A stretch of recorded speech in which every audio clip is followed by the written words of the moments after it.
And we are live. Welcome to the NBA Deeper Dive. It is Wednesday, January 22nd. I am Josh Engleman. I'm joined by Chris Spags. This is the Deeper Dive, everybody, brought to you by us. Promo code BANK, because we just keep getting Millie winners around these parts. Got another one this past weekend. Paying it forward to you guys. Hit that like button, subscribe to the channel, hit the notification bell so you know when everything goes live. Follow us both on Twitter. Spags, what's up? I'm excited to be here. I'm excited to be on a stream with arguably the least attractive NBA player thumbnail in history, with Walker Kessler looking like a big old doof in the background. But we were debating before the stream. Tosan, and you told me his last name before, I don't remember it. The Woman. Woman. So a player that for most people out there that are, casual basketball fans, even ones that watch every game, Tosan Evwoman won't matter very much for them. And for this, it was a healthy debate, and we'll see where we land on Big Toast, the big tosser. Yes. We will look at what might be the worst collection of basketball players to ever play in an NBA game today for the Brooklyn Nets. One piece of news that we need to touch on right out of the gate. This was a 7-game slate on DraftKings, a 9-game slate on FanDuel. It is not any longer. The Milwaukee Bucks and New Orleans Pelicans game is postponed because of the snow in New Orleans. So we're chopping it down a little bit. That'll change up some ownership. I mean, Giannis looked like a really nice pay up. He was my number one contender to start the day. He's gone. So that changes up the way that most of this is going to look. I'm cool with it. It's an interesting slate. 3 games locking at 7:30, 3 games locking at 8. If you're on DraftKings, you're just done. That's it. It's over at that point. If you're playing on FanDuel, you got to wait 2 more hours to finish off your slate. Should be a good time. You ready to break this one down? Yeah, I'm excited. First game up, Detroit Pistons, 3-point dogs in Atlanta, 235 total. It's the second highest total on the slate. I have it as the highest paced game on the slate, and we are getting quite a bit of ownership to the Detroit Pistons, at least on the DraftKings side. They are currently the second most owned team behind the Charlotte Hornets. We're getting 35% ownership to Cade, close to 25 on Tobias Harris, another 20 to Jalen Duren, and then 10 to Tim Hardaway Jr., Malik Beasley, Asar Thompson, and Isaiah Stewart. But let's start at the top. How do you feel about 10-2 Cade? I liked him a lot this morning before he was getting all of this Giannis ownership that showed up. We'll see where he's going to be after I run this little sim. Yeah, I'm really high on Cade now. I was at a fairly reasonable amount and was thinking, I'm going to try to massage this around because I think you have 3 good pay-up guards today with Cade, with SGA, with LaMelo. I have them, projected a little bit differently than Stokastic does in terms of the ranking order of it. But I'm now getting a ton of Cade. I'm getting Cade in 59% of my lineups compared to the field's 35. I like the spot a lot. I like going to Cade more than I do crazy, to me, amounts of ownership for Tobias Harris. Good amount for Jalen Duren. I don't like those guys' plays today. I like Cade a lot more, so I'll be there a lot. I think Cade's been great. We talked about a lot on the show, but with Jaden Ivey out, he averages about 1.5 fantasy points per minute. Accounting for the matchup, the team total, and who the Pistons have in for today, I'd have him averaging about 1.55 fantasy points per minute in this matchup. And certainly if Cade fails, the other guys look better, but the field's playing Tobias and Duren like they're legit plays. Beasley, they're playing less so, and I like him more too. I'd rather just get the star player in Cade and somebody who's not Tobias Harris is really generally my ethos. Ooh. I don't like the Tobias Harris slander here. He's looking a lot better with no Ivy around. I'm assuming I'm going to have a lot of them considering I did earlier today. I'm pasting all of my stuff in right now to find out what I have. But share your Cade enthusiasm. To me, he's my preferred pay-up option of the day. As I look at it right now, I have him grading out better than LaMelo, at least relative to salary, better than Shea, who's a little bit more expensive than him. And then in terms of just optimal and boom rates, better than Trey, better than Ant, better than Durant. And at that point, we're sort of into a different tier. So I'm more than happy to get to Cade. I hope that I am. I anticipate getting Tobias Harris. I have these two guys really separating. I don't think I'll get to the 20% of Duren just because I think there are a bunch of centers that are going to have a little bit less ownership, but I don't mind if I do.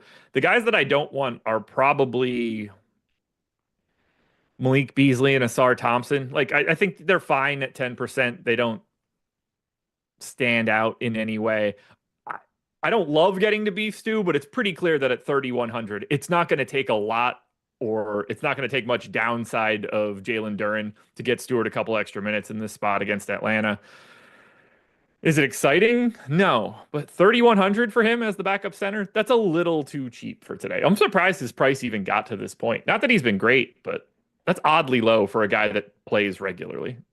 Yeah, and he's like a Nick Smith price point pivot too. Like I don't think he's a great play, but he and I think Ty Jerome stand out to me as like guys around that price range that could, feasibly outscore Nick Smith is going to be pretty chalky for the Hornets. But I'm with you on most of Yeah. these guys. I would differ on Beasley a little bit. I have him at 20%, a little bit more than 2x the field. I think he does project a little bit better with Jaden Ivey out. His average overall in that core time. And this is really where my disconnect with Tobias Harris is. Like Tobias Harris averaging 0.88 fantasy points a minute in court time without Jaden Ivey. And that's, almost 1,400 possessions this year. So it's like a good amount of court time.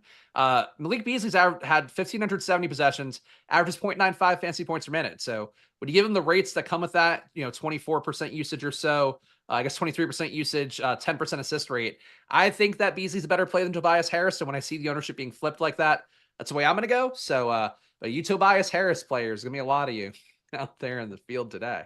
You like Beasley more than Harris here. I do. I'm going to be pasting my lineups in shortly. This is just a minutes thing for me.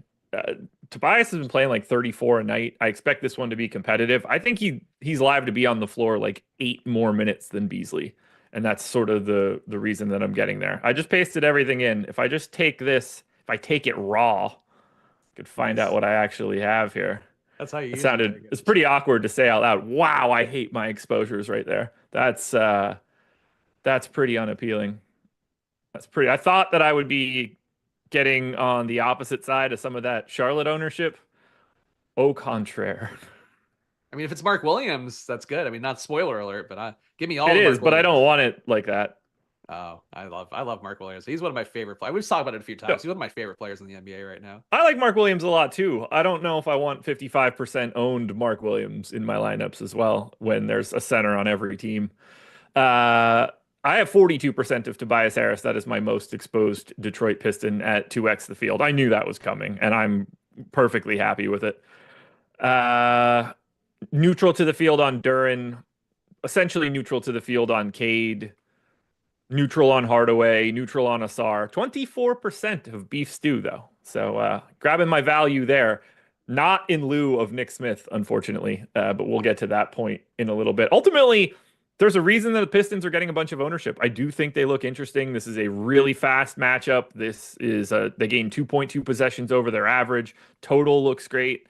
And you don't have to feel all that, like you don't have to be super worried about saving anything for late swaps by getting 7:30 games. You're doing one swap before 8 o'clock and you're calling it a day. So it's not like we're waiting out on those Golden State games or Boston games. What do you like on the Atlanta side? Because we got Jalen Johnson questionable for this one. And 20% ownership to the new starting center, allegedly, for Atlanta in Onyeka Okongwu. We'll see if they maintain that. I would imagine they do. 13% ownership to Trey, then just 6 to Jalen Johnson. Yeah, I'm kind of low on everything here. My highest exposed guy is Okongwu, and I was getting him a lot more before the most recent run of projections Stokastic just put out right before the show. But I'm getting him in 13% of my lineups. He's currently projected to play about 20% of the field. I would love to be with the field on Okongwu. Now that the minutes feel a little bit more stable. That said, he's a starter. They could still do a thing where it's more like a 24-24 split than we currently have projected right now, where it is benefiting Okongwu a little bit more, with him projected to play about 28 minutes and then Capella getting the rest. So I like Okongwu the most. I think Trae Young is a decent play on the slate. Before the show, ran a sim on my stream on the Splash Play NBA channel. I was getting a lot of Trae Young in the top ROI lineups that did stand out because he does seem like a lesser owned play than the other top 3 guards out there, the Cade, the SGA, and LaMelo. But I just don't have him projected that well. It is a down pace spot. Pistons certainly not a good defense, but around league average. I'm low on everything here. It doesn't feel great given how much the trade ownership is on the other side, but I'm not crazy about Atlanta besides Okongwu. Got 31% of a 13% owned Trae Young. So give me all the Trae. If I'm going to be getting that much at Detroit, I'm happy to have the Atlanta side. Neutral on Okongwu. I went 27 minutes. It's fine. Like I trust nothing. I'm sure Capella will play 32 today and nothing will make sense. So I'm fine with having a bit of Okongwu. I just don't have much of a take for it. And I have 14% of Jalen Johnson, who is in today. He was ruled in basically the moment the show started. I didn't see it. I did the same thing yesterday. I can't remember who it was, but They got ruled in right as we started. So chat, let me know. Thank you guys for that one. Jalen Johnson in. So yeah, he's in 15% of my stuff. I got a little bit of Vit Krejci, who I'm not stoked to have, but I find to be slightly under-owned with no resachet around. I just have a lot of this game. 233. I have more of this game than I have of any game on the slate. So it makes me feel a little bit better about having all that tray because I've got Cade, I've got Tobias, I've got Duran, I've got Beef Stew. I'm just getting to this game a lot. And it being fast and with a high total, I'm not mad about this being the game I'm getting. No, I think it makes sense. I mean, look, it looks like a good matchup overall for both teams. The Atlanta side seems a little bit under-owned, and I think your Jalen Johnson call-out's pretty sound. Like, the fact he's coming back in, you have the Q tag all day. He's certainly been a good enough producer and can spike in this kind of spot, especially if, Trae Young's not picking up enough ownership where you're getting leverage. But both guys feel a bit under-owned. When you have that much ownership on one side, just trying to run a bring back from the other side, I think a pretty natural DFS thing to do on a shorter slate like this one we have today. Yeah. All right, let's go to game number 2. It's going to be the Phoenix Suns against whatever the hell's in Brooklyn today. Suns have a Q tag on Bradley Beal. Let me make sure I have the most recent injury report here because I'm going to need to take a deep breath before we get to Brooklyn. Yusuf Nurkic still returning to competition reconditioning, so he's not going to be with us today. And probably not going to be with us very long based on that Suns trade picking up a couple extra firsts. There's no ownership coming into Phoenix. 8% to Booker, 8% to Durant. Everybody else is below that. It's single digits on the FanDuel side too. It doesn't feel like a spot where they're going to have to do a lot of work. But as of right now, I've got 12% of Booker. I've got 14% of Durant. And I have 19% of Grayson Allen, who every time I fade him is immediately like 6 of 6 from 3 in the first quarter. So I'm pretty sure he's going to suck here. Do you like anything from Phoenix? I think Nick Richards looks okay. I'm with the field on that, I guess, or a little bit higher. I got 6%, Fields at 4% and change. Grayson Allen, I think, would look a lot better if Beal is out. I did luck box the Grayson Allen day the other day, where he went nuts in that first half with Beal not playing. I think that'd look more appealing to me here at his price tag, with him coming off the bench. Projected play about 24 minutes, a little bit less than that by Stokastic. I didn't really find it that easy to get there. But still, it's enough minutes, and if Beal were to leave early or something, could get a better outcome there. But really, Durant, Booker, I think they're just in tournament plays because they're going to be, pay up options nobody's really playing. But Durant, I feel like this kind of game, people might say the revenge matchup stuff. There's really no revenge to be had here, and he just doesn't care in these games anyway. Like, he goes to Washington, he's from there, he barely tries in that game. Booker, the price tag's high enough, and if you have Beal and Durant in, a little bit hard for me to get there. So Phoenix, to me, doesn't look the most appealing. Low-paced game as well. Total for Phoenix is okay, but nothing awe-inspiring. Klay Thompson out. Najee Marshall out. Quentin Grimes in. Wow. Okay. So Dallas is going to look a little bit different than whatever we were about to say. Yeah, no, that's a weird matchup too, because like Gafford, I think looks really good, but they could easily just not play Gafford in that spot and go 5 out and just hope you can bottom. I don't know how easily they can do that with no human beings left. Those 2 guys, yeah. Powell's out too, so like he's not a threat. Every once in a while you get that like 32-minute Maxi Kleba game. Maybe it'll be today, but it always feels like that is followed up by like 3 games out and then 15 minutes for 2 weeks. But yeah, it's going to be a tricky one for Dallas today. Speaking of tricky ones, we've got the Brooklyn Nets. They are a basketball team, allegedly. No Boyan, no Cam Johnson, no Max Lewis, no DeAnthony Melton, no D'Angelo Russell, no Ben Simmons, no Cam Thomas, no Trendon Watford, no Zaire Williams. They have 9 guys. The 9 guys are as follows: Tyrese Martin, Jalen Wilson, Noah Clowney, Keon Johnson, Tosan Owoman, Nick Claxton, Day'Ron Sharp, Reese Beekman, and Dariq Whitehead. Tyrese Martin is 35% owned right now. He's 47 on FanDuel. Keon Johnson is 30% on FanDuel. He's 7 on DraftKings. Owoman is 15 on both sites. I've essentially hit all of the relevant numbers here for ownership. What are you doing here with Brooklyn? I barely have them. I have half the field. The most I have of anybody is 13% of Jalen Wilson. I only got double digits of Wilson, Martin, and Owoman. But I would prefer to have basically nothing from this team, even shorthanded. They look awful. So I am getting a lot of two guys here. I'm getting a lot of Tyrese Martin. He's in half my top 150 lineups right now. Fields at 35%, so I don't feel too naked there. Tyrese Martin yesterday was coming in, and he wasn't really playing point guard, but he did play point guard for a few plays. When Russell went out in that game yesterday, it was Martin coming in. They still had, Keon Johnson, and they still had Jalen Wilson, and those guys take the ball up too. But it does feel like Martin's role is weird. Sometimes he stands in the corner. Sometimes he kind of initiates the offense. Sometimes he brings the ball up in a fast break. He does some different stuff. I'm willing to die on the hill of Tyrese Martin. I've liked him as a play. He's really the only guy on the team who can kind of shoot, even though it's true shooting on the air. 53% is not that great. But he visually looks like an okay shooter. I'll take the stab today with the ownership being there. The guy I'm getting the most of, we talked about up top, Tosan Evwomon, I'm getting a lot of here. He's produced well per 100 possessions, actually scores the most points per 100 possessions on the team, 21.5. Next highest would be Clowney at 20.8. Tyrese Martin at 20.3 after that. So as a result, the way my projections work using stochastic minutes as a baseline, I'm getting Evwomon a lot. I have him projected at 28.1. Stochastic has him at 22.9. So I would assume I'm wrong here. And I think Josh will tell you I'm wrong Yes. as well. But he's been producing well enough. He rebounds a little bit. He's at a 0.8 fantasy point per minute pace on the year. With the matchup and not great defense going against him, I could see him being about 0.9-ish and change today in his minutes. So that'll be my stand as Tosan. We're going to be Tosan some salad today. Yeah, you will be doing that. That's for sure. He does, to me, he looks like the third best option from Brooklyn behind Martin and Wilson.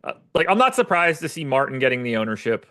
I have no confidence in eating that kind of ownership in this spot. They have 9 guys. They're probably all going to play a decent amount. They are going to lean on some dudes. Someone that starts has to close no matter what, even in a blowout. So whether that's him or Wilson, we have no idea. It's all ugly.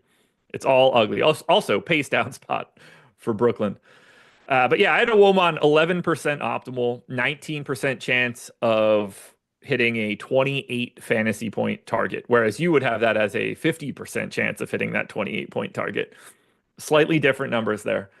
I'm right around the field. I'm fine with that. I just don't want to take a stand on any of these guys. I have absolutely no confidence in any of them. None of them are any good. There's not a single above average player in the league on this court right now. There's barely anyone that's even close to average offensively. The best offensive player on this team, based on plus minus from Darko and EPM, is Day'Ron Sharpe at negative 0.4. I don't think I've ever projected a team worse. It's just giant negatives everywhere. Only one person does anything above average, Nick Claxton defensively. Everybody else is below average on offense and on defense.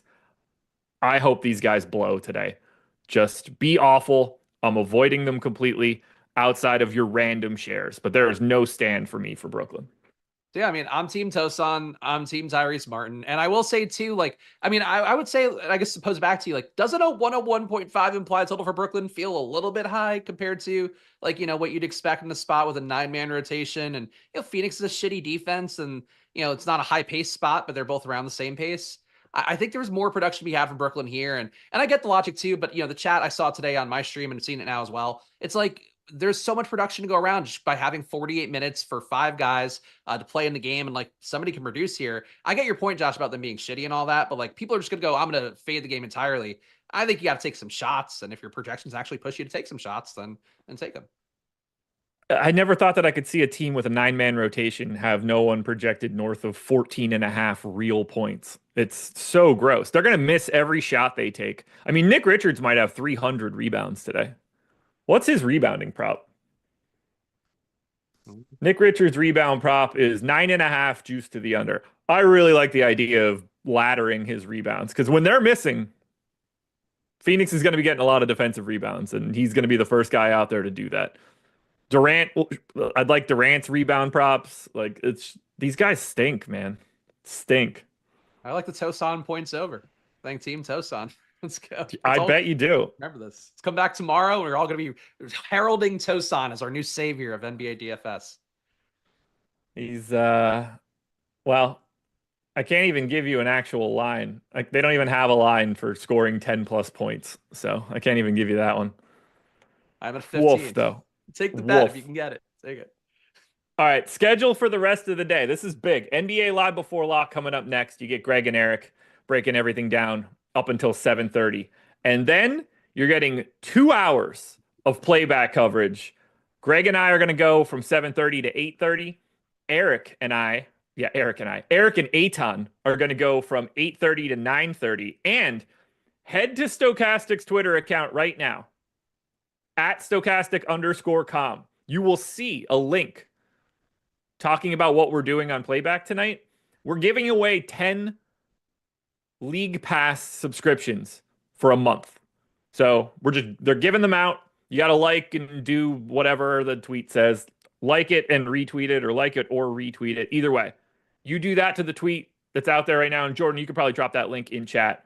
We're going to give out 10 individual months of League Pass. So you can watch the games along with us on playback. We're going to have games up. We're going to be able to give it away for some other people for the rest of the month. And we still have VIP passes that we can hand out if you want to watch the games. We're going to be talking about late swaps before that 8 o'clock games. I know Eric and Aton are probably going to be doing a bunch of betting stuff. So it's going to be a good time, guys. Come on in. Jake, no Derek Whitehead talk. They're so thin in the backcourt. Man, they're thin everywhere. All these guys blow. They're thin at point guard, shooting guard, small forward, power forward, and center. Every bit of it sucks. You want to play Derek Whitehead, play Derek Whitehead. You can pick any one of these idiots, and they're all going to look pretty equally terrible. Yeah, if he starts, he's good. I have to say, while you're doing the ad read, I did look up some Tosan Evwaman highlights, and I'm encouraged. He had a good game against Utah 10 days ago, looks like. Sure. 22 points. Went nuts. Take the Yeah. over. Yep. Yeah, all these guys are garbage, guys. It's not that like something good can't happen from Brooklyn. It's just I have no idea how to choose one of those 9 guys. I made it easy for you. I gave you 2. You did. You did. Surely they're going to just beat Phoenix outright. It'd be funny. All right, this one's tough to talk about right now. Minnesota was a 3-point favorite in Dallas, 215 total. We could talk about Minnesota right now because I don't think there'll be a ton of impact here. No Dante DiVincenzo, 10% ownership to Ant, Jaden McDaniels, Julius Randle, Rudy Gobert, and Naz Reid. Essentially nothing to Conley, Nickeil Alexander-Walker, or Rob Dillingham. Do you like anything from Minnesota? Do you think the news changes anything for Dallas? I have an overwhelming amount of Jaden McDaniels, but that will probably go away after I rerun everything because I'll probably take a minute from him now. I was getting a lot of Jaden McDaniels earlier before the most recent run of projections. Now got him down to a manageable 11, so I feel good about that. My biggest stand here is Naz Reid, power forward center. The minutes for him have been pretty solid today. Projected play about 27.3. He's been playing at about a 1.02 fantasy point per minute pace, accounting for the matchup and the total. And I'm at 1.1 today, so I like him a good amount as a value play with some fluidity there with being power forward and center. A little bit higher than the field on Anthony Edwards. I feel like he's kind of a forgotten man in terms of the ceiling. You're getting a guard with guys like, Cade Cunningham, who we both talked about, we like a lot. SGA, LaMelo, we're going to talk about more coming up. Those guys are all going to be decently owned. Ant's kind of the forgotten man amidst that group, so I think he's worth that exposure against a clearly weakened Dallas team that's even worse now of the guys that got rolled out throughout the course of the show. So Ant, I like, in terms of lower ownership, 11% for the field. I got him at 13 and change. Certainly could see more than that, but he doesn't project as well as those guys, so that's the reason why. But I think Minnesota's an interesting team. Like, they're all appropriately owned, but I feel like seeing a Minnesota guy make the winning lineup tonight would certainly not be a shocking thing. So different guys to take a stab at. Low on Gobert, though, and low on Randall is one thing I should point out, too. Yeah, I basically am right at the field with Edwards, Randall, Gobert, and Reed, and then just have too much of Jaden McDaniels. But it won't be hard to offload a little bit of that because I think everything's going to look a little bit different for me once we do this Dallas news. And the Dallas news is this. Klay Thompson was ruled out. He was questionable all day. Najee Marshall was ruled out. He's been questionable all day. Quentin Grimes is available for today. And then it seems like Derek Lively now is going to be out for a while with a broken bone in his foot, I believe, which is kind of like a doomsday scenario for Dallas. They need him to be back. Otherwise, their aspirations will fly out the window. So what does this change here? I don't really think it changes much for me for Kyrie. He was largely unowned before. I don't really see this changing on that end. PJ Washington will likely look a hair better, but I don't find him to look all that great. I don't think Dinwiddie looks all that great. Gafford was pulling 25% ownership. I had three. I don't think this is going to improve that.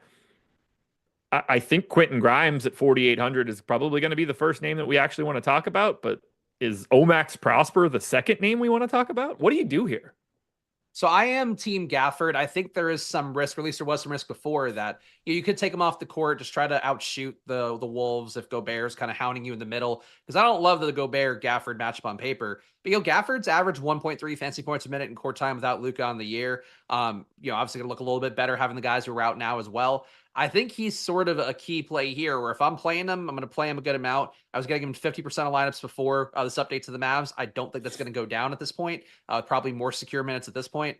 So I'll take the shot, but I think if you're not playing Gafford in a lineup, especially if you're doing a 150 set or in that $5 tournament on DK today, like I'll put in probably 50 entries tonight. Whatever lineups I don't have Gafford, I'm probably going to try to leverage and get some other Mavs, maybe get some Kleber in more, though he produces so poorly, not so much. I think that your Olivier Max, what is Prosper? I'll just say Prosper. Olivier Omax Prosper is what you want to go with. Is it Omax? Are we friends? We're going to cut out the Olivier part. Just trust me. Okay. Omax Prosper. He's pretty active on the court generally. Averages 0.84 fantasy points a minute. Rebounds pretty well. 17% rebound rate. He's the kind of guy that could be maybe a small ball five if they don't want to go Kleber's way. But I think there's some interesting plays to go to if you're not going to get lineups with Gafford. So Gafford's my favorite play here. I think Grimes is going to come up a lot for me because really Klay Thompson and Jaden Hardy not being in there, that's what keeps Grimes from getting big minutes. And he's like a legit producer. I love Grimes. He actually gets a shot to do stuff out there. So I think Grimes, Gafford, and Omax are going to be guys that appeal to me a little bit more. And frankly, everybody looks a little bit better because there's just now you're missing two bodies who are going to play 30 minutes of the projection set. Yeah, I'm trying to figure out what I like here. The PJ Washington points prop moved a little bit up, so I just gave him another point. Gafford didn't move in anything for me, which I'm not surprised by. These injuries don't really have anything to do with center minutes.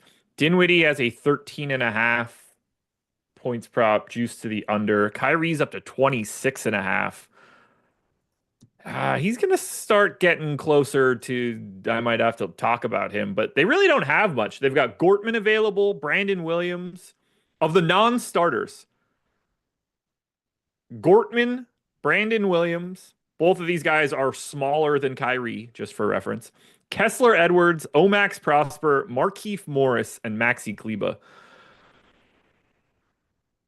I think Prosper's going to end up having to play like way more than you would want him to play.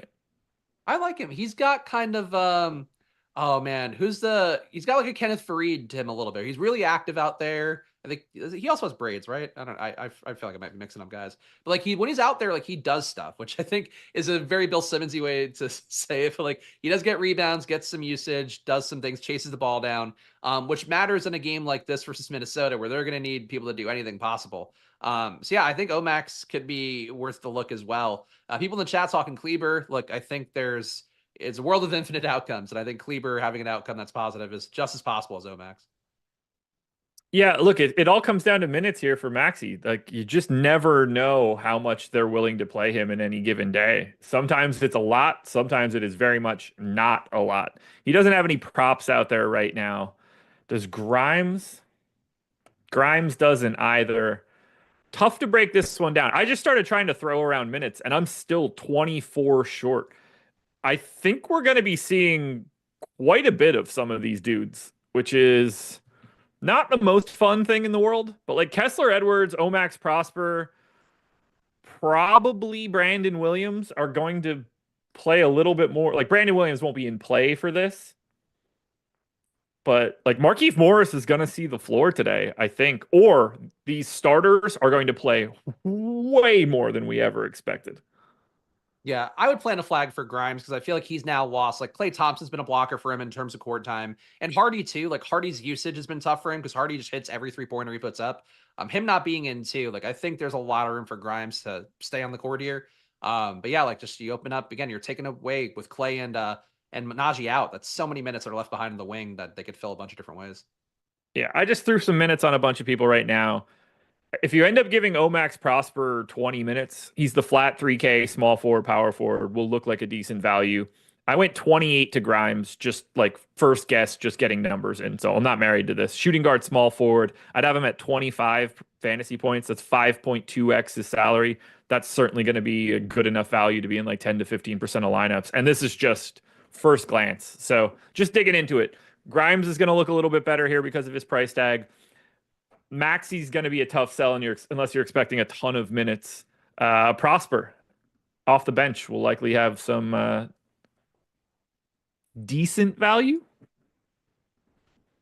Yeah, I mean Grimes already looks good for me per minute. I have him. I did account his rates for court time without Luka Doncic, but I would have him currently at 0.99 per minute, and he's average 0.88 on the year. With these guys coming out, I think it looks a little bit better. I think the court time is safer. I would put a stand out there for Grimes, and I'll throw out one question, which you might have a stronger feeling about. Is there a world where Gafford just kind of horses Gobert around a little bit? Because Gafford is a special kind of player out there sometimes when he really is motivated and getting after it. And Gobert can phone it in from time to time. And I don't want to rule out Gafford as a play either. It's not that the field is anyway, but like I think we're kind of nosing past Gafford. And there's a world where he can smash too. Yeah, I mean, he looks totally fine to me. I just think he's overowned. Um, like there's just there's so many centers. Every team's got at least one, if not two. I mean, Detroit has legitimately two you could roster today. Atlanta has two you could roster today. We got Nick Richards. We got whatever the hell is going on in Brooklyn. Gobert. And these are just center only type dudes too. I just think he's overowned, but he's certainly a reasonable option to get to. I don't want to say that he shouldn't be owned, but I don't really see him as a priority.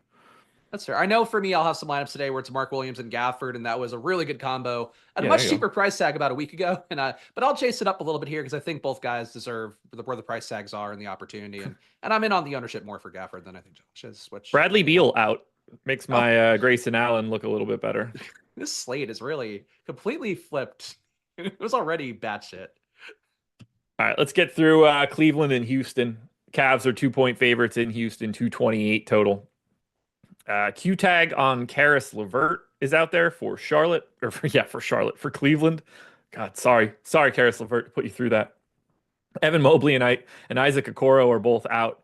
We're getting basically 15% ownership on Donovan Mitchell, Darius Garland, and Jared Allen, and we're getting 30 on the questionable LeVert. Scattered ownership to like Strus, Wade, Niang, and Jerome. How are you handling Cleveland? Because I've got one stand and one fade, which is going to be pretty obvious since only one guy is really pulling a ton of ownership. I'm getting LeVert a little bit less than the field. Got him in 25% of my top 150 compared to the 33% for the field. No issue with him, but I do think now some value opening up. At his price tag, he's 4K flat. I'll probably get Grayson Allen now that Beal's out a similar amount. And I think there's going to move around where LeVert's going to be less of a priority play for me. I have a really big stand on Darius Garland. I'm 2x the field on him. He's been a better producer straight up fantasy points a minute in court time this year without Evan Mobley. And he's actually played a lot. I guess the way they stagger minutes, Garland plays a lot of time without Mobley. Mitchell plays less. But in 1,225 possessions, he's averaged about 1.36 fantasy points per minute. For Mitchell in court time without Mobley, he's averaging 1.32. And, the rates have been close enough this entire year anyway, but seeing that split, pronounced over that large of a sample, I feel like Garland to me is like very good chalk on the slate. But that doesn't mean that Mitchell and Allen aren't a little bit underowned. So I'm low on both guys. I do think trying to get closer to the field on them makes sense. Mitchell especially, I don't have well projected, but I do think Garland fails probably because Mitchell went off. But if LeVert's out, I think everybody's in play here right now. But as it is, like Mobley just has done so much this year that they're all appealing. I just think Garland is the most appealing by a pretty wide margin. Yeah, I'm 2xing Garland as well, so we're on the same page there. But I do have 16% of Donovan Mitchell. I'm a little bit under on Jared Allen. And I'm about half the field on LeVert. But LeVert does look good at 4K. If he happens to be out, we're getting a little bit more value out of Strus, out of Wade, out of Niang. Ty Jerome will certainly look a little bit better in that scenario. We're not short on value, though, right now. We have a billion different dudes that are like 3,800 to 4,200 today. That is going to be a mess to work its way through. So it'll be interesting to see where all the ownership goes. But I completely share your sentiment. Darius Garland is the guy I want here from the Cleveland side. He's a beast. He's been great on the year, honestly. Like I was worried It's, Mitchell would stifle development a little bit, and it hasn't happened, which impresses me. he has been absolutely fantastic this season. He is right now. He is the 10th highest ranked offensive EPM guy on dunks and threes. Wow. Yeah. Not surprised, but I mean, he just grades out really well for me every slate. And the true shooting, 63.5% true shooting for a guy that's getting up a lot of threes, killing it at the free throw line too, over 90 there. Like, he's almost a 50-40-90 club guy, which is pretty crazy I didn't too. see this coming, man. It's been nice to see. Quentin Grimes allegedly won't have a minutes limit, but I'll take that with the largest grain of salt ever. Houston is getting no ownership. 8% to Amon Thompson is the most of anybody on the DraftKings side. Yet 1 to Van Vliet, Green, and Brooks. I essentially don't have anything here from Houston. These guys' salaries are just sort of where they should be now that Jabari Smith has been out a while. They've reintegrated Tari Eason, so minutes are even tighter. The most I got of anybody is either 6% to Amon Thompson or 6% of Cam Whitmore, but I will not be having Houston here. Yeah, I'm on the same page as you. I was getting Whitmore a little bit before the updates, but I'm still only getting 3% now. So a little bit more than the field's 2.6, but not a big stand there. Şengün, I usually get more on pretty much every slate, and I'm not there today with the match with Cleveland, which is a little bit softer. So I think Şengün tournament option. Amon Thompson, I think, exists maybe as a pivot point to Jalen Williams if that Q tag drags out. Besides that, I don't love Amon Thompson at that price tag up. But as a low owned play, I could take some shots there. But nothing projects that well. Yeah, Houston kind of a non-entity. And real fast on the Cleveland side, I forgot to mention Ty Jerome. I think he's a value pivot that might be in play. Stokastic has him playing 19 minutes. If you don't play Nick Smith, you don't play one of those guys. I like Ty Jerome as a permanent producer, and I should probably highlight it because I got him in 13% of my lineups. Yeah. And he will obviously look way better if we end up losing LeVert and if we free up that extra 20-something chunk of minutes. To your end, like I have 4% right now. I think you can get to him at 3,600, but you want to see LeVert out if you really want to get any sort of Ty Jerome exposure. Yeah, I just think with Nick Smith being, I mean, not a fragile play, but like not one you're excited by as a Yeah. value. Like I guys around that price range who stand out, want to take a shot at. And Ty Jerome is a good producer, and if there's a pathway for minutes for him, which have been hard, it's been hard for him to get there lately. But I like him as a permanent guy.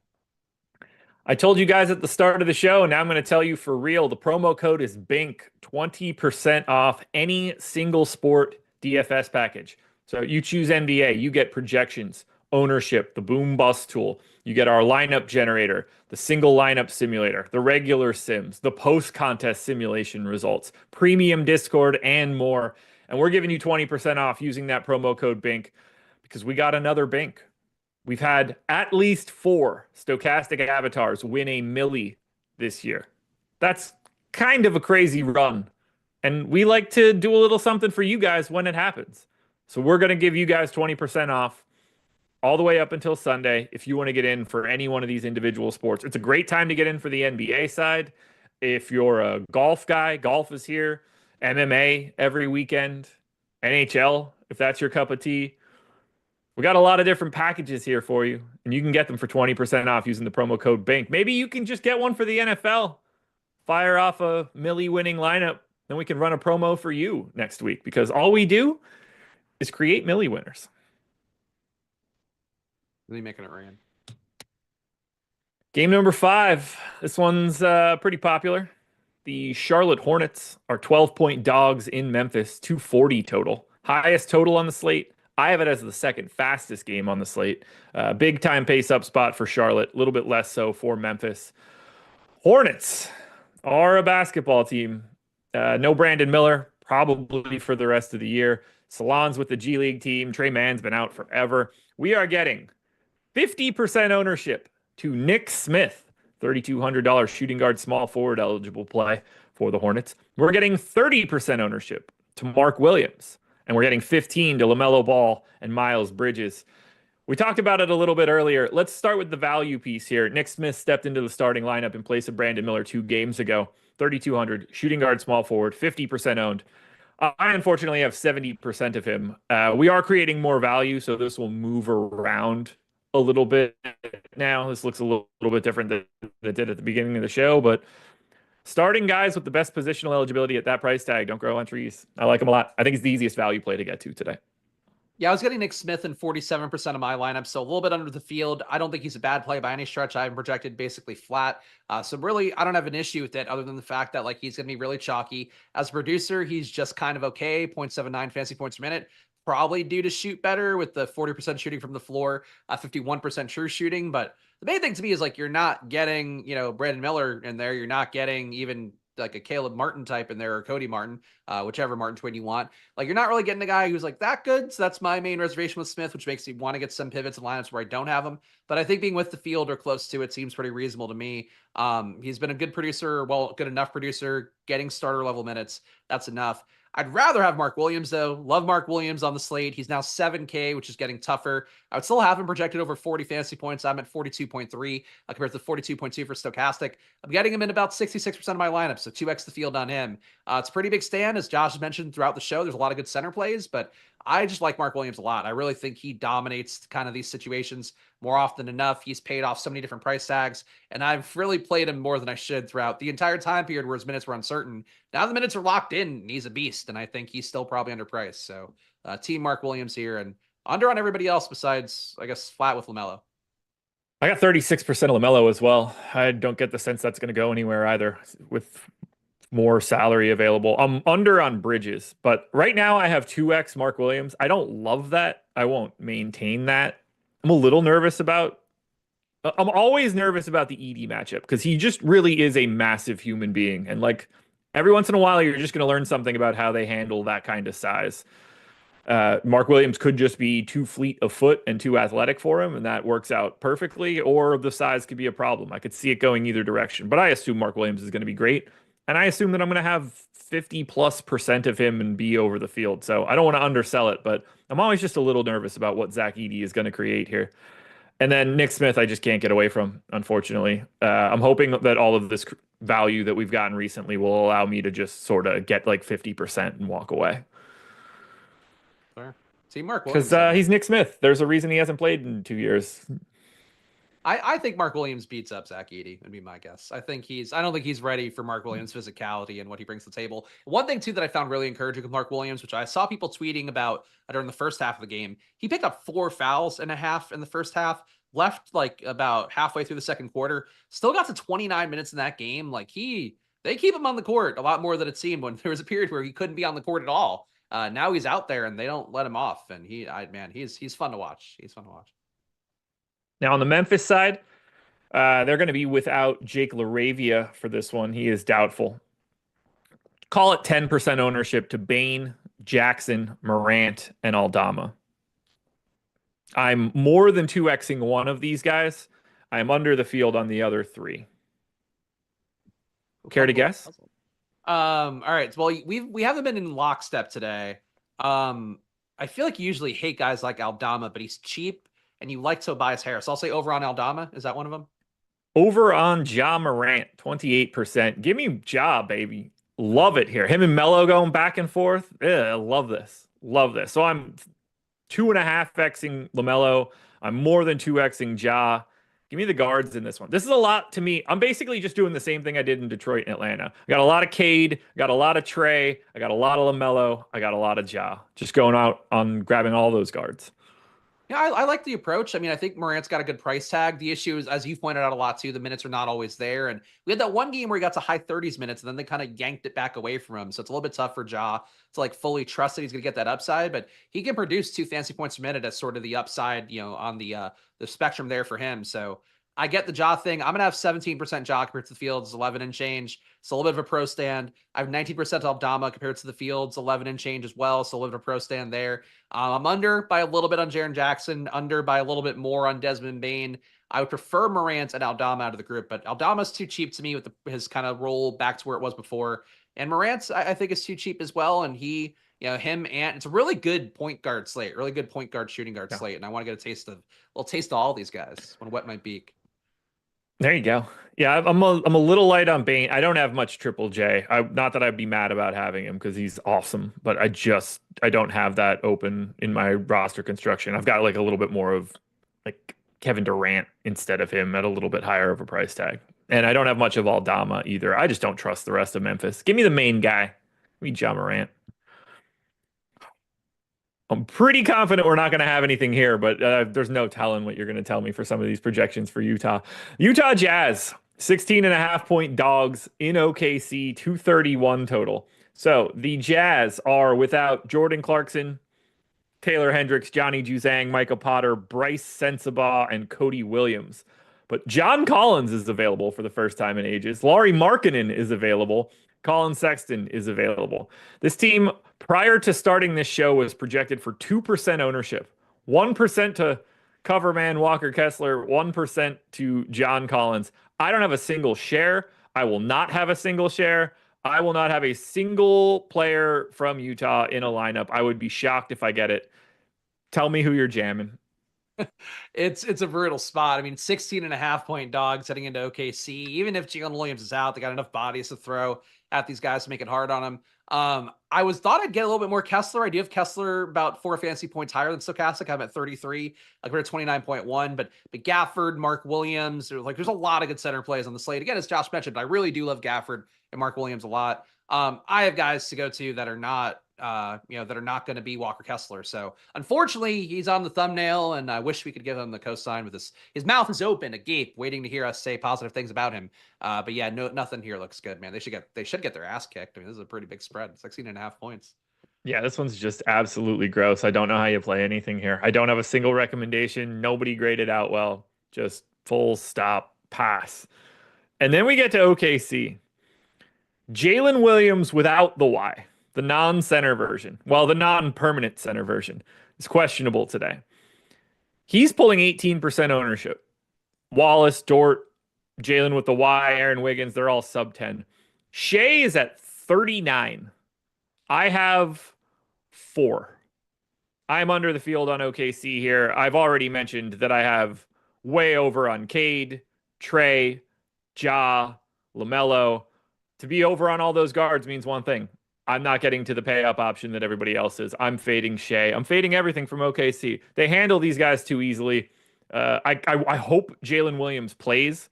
That will make me like Shea even less. If Jalen Williams is out, I get a little bit nervous that he just might take a 45% usage day and give him the business. But I'm fading OKC. Shea, though, if you're playing a cash game, is your pay up option. Yeah, I'm agreed with you on that. I got him in 25% of my top 150 lineups, so less than the field. As Josh mentioned, Shea going to be almost 40%. I'll be under that, but it's still getting more than enough Shea. I think I could build good, unique lineups in that portion of lineups that I'll allot to him. I am getting more than the field of Jalen Williams, which I think works well for DraftKings because you get to swap around all these games locked at the same time. So I think for Jalen Williams, having that stand for J-Dub, Jalen Williams, that is not the big man Jalen Williams. I think he is in a good spot where you can have some optionality, can get off them, maybe get a little bit more unique. Have some swappability as well to get some cheaper OKC guys, perhaps. Like I think maybe an Aaron Wiggins, case on Wallace. Dort, I think would certainly come up being better projected. They'll all look a little bit better if you get Jalen Williams out.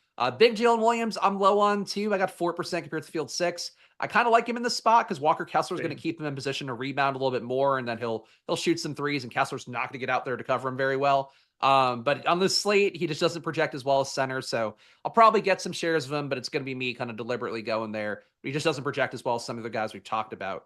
But yeah, I think there's opportunity if Jalen Williams is out, if J-Dub, Jalen Williams is out, and if he's in, I think he's a good play, and everybody else is, kind of a lesser play as a result. God, I really hope he plays. It's going to be so much better if he does. Well, that concludes the DraftKings portion of this show. Those are the 6 games that are on the DK slate. There's about 2,400 of you in here right now. Only 225 likes. So hit that thumbs up if you can. I see no reason we can't get this one up to 350. I mean, we're giving out League Pass subs on our Twitter right now. You guys can go try and get one of those at Stokastic_com. We're giving out the goods. Free show. What more could anybody want? 20% off with Bink. Hit that thumbs up, everybody. Game 7.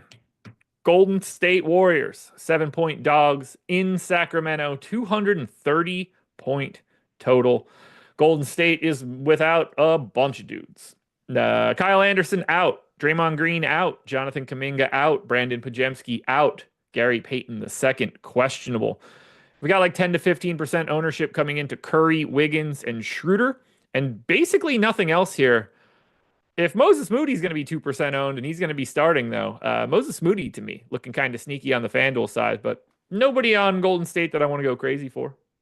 The Moody value I could see on FanDuel. If FanDuel weren't FanDuel and you could play another center, Kevon Looney as a value, I think would also look okay, but that's more of a DK late slate play, I think.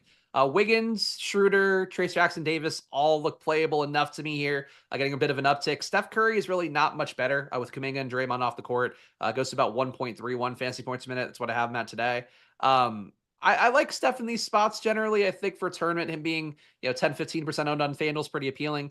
The upside, the Bay Area matchup, I think he's risen to the occasion a few times in that. But really, I think they all look a little bit more playable than usual because of having no Draymond, no Kuminga, no Podziemski out there today. I don't think if Gary Payton's out, we care too much. Santos probably grabs a couple extra minutes. He's already 4K.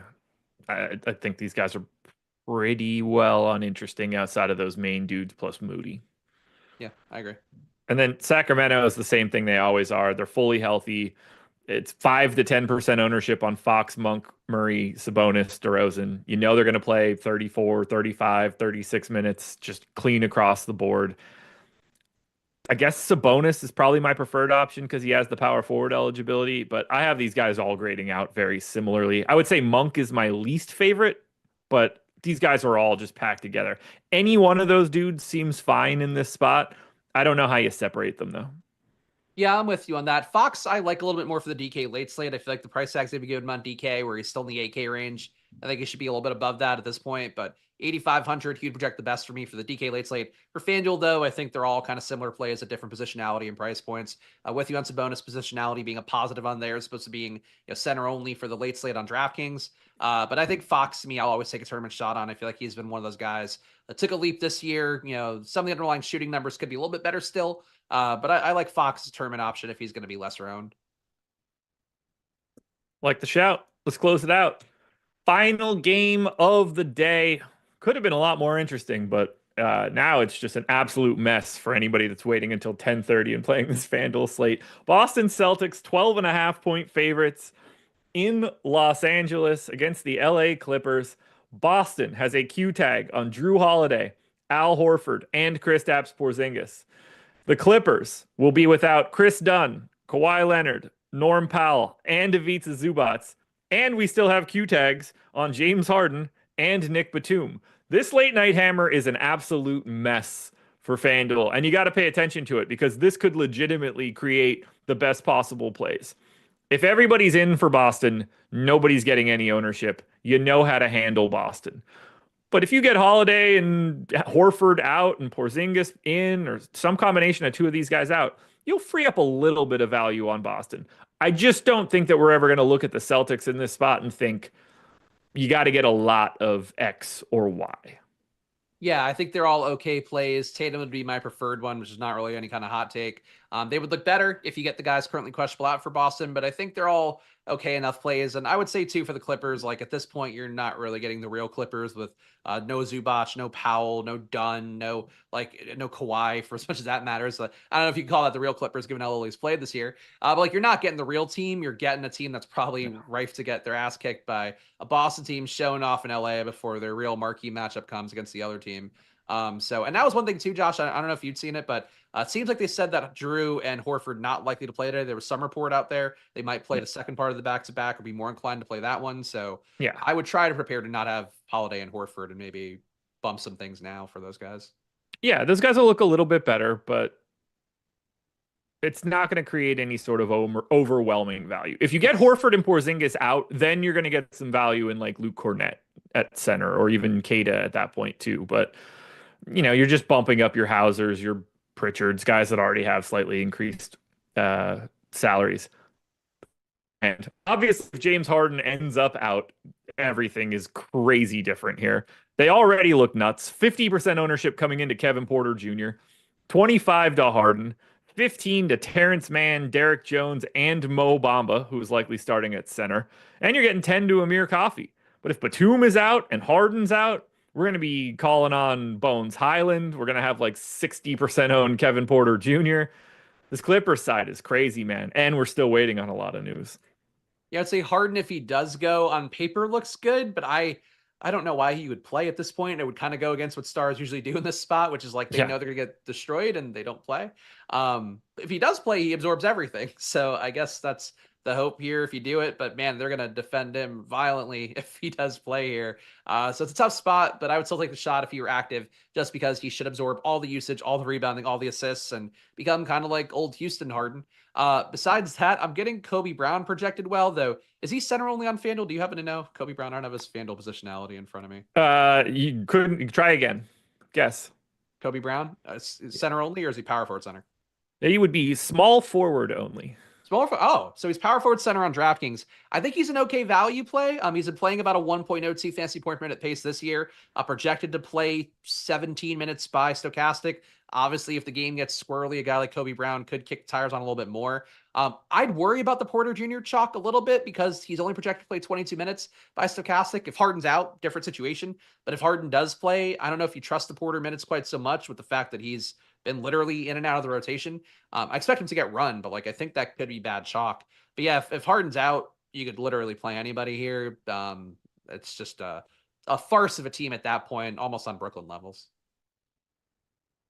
8 games up, 8 games down. I'm digging this 6-gamer, and it's going to be fun making these swaps when we get to playback at 7:30. Spags, tell the people where to find you because Deeper Dive's done.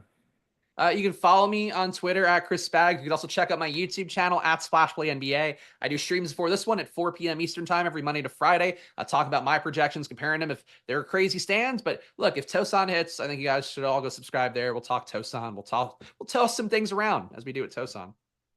There we go, everybody. It might be Tosan season for Spags. It went well for Davion Mitchell. Why wouldn't it go well here? He hit NBA the other Live day. before I lock. didn't call him. I didn't tout him, but he did play well. He played well. I don't think he's ever played well. It's unfair. He's had good games. Well, he doesn't have good games when I roster him, unfortunately. Let's see. Yeah, 10 points, 5 assists, 2 boards, 2 steals. That's the only thing he's done of value this entire year. I think that's Davion Mitchell for you. Though. I think he was. Well, he wasn't in mine. That's all that matters. It's all that matters. Fair enough.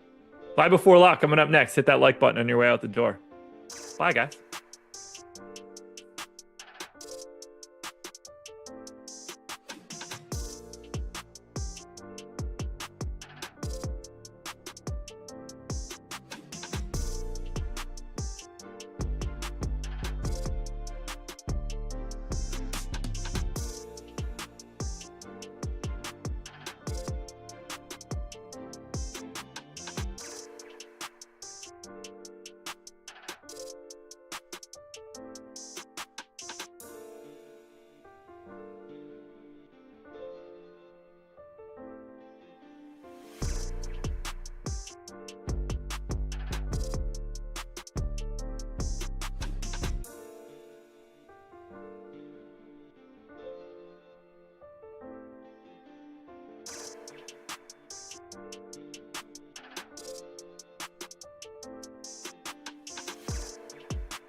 Well, hello, hello. Welcome to NBA Live Before Lock. And big show tonight because we got the big playback show happening after this. And hopefully we'll have some interesting late swap scenarios as well. Games a little bit staggered today. We've already had a lot of nonsense on the injury report for Eric and I to go over and discuss, and still potentially more to come for tonight's slate as well. So we've got 4 today. If you guys didn't hear either Josh talking about it earlier or us talking about it yesterday, after we're done here, we're doing the normal playback show to start, but we're expanding out a little bit. So Josh and I are going to be on from 7:30 to 8:30 p.m. Eastern time. And then after, we're going to have Eric and Eitan come on from 8:30 to 9:30. They're also going to be hanging out with you guys. Anything that happens as far as injury news or anything like that, they'll have you covered on that. But also, in addition to that, they can mix some betting into it. They'll talk about what it is that they're liking from a betting angle, portfolio EV, their tails packages. So we're trying to, build some stuff out, trying to introduce some more betting into the shows as well, because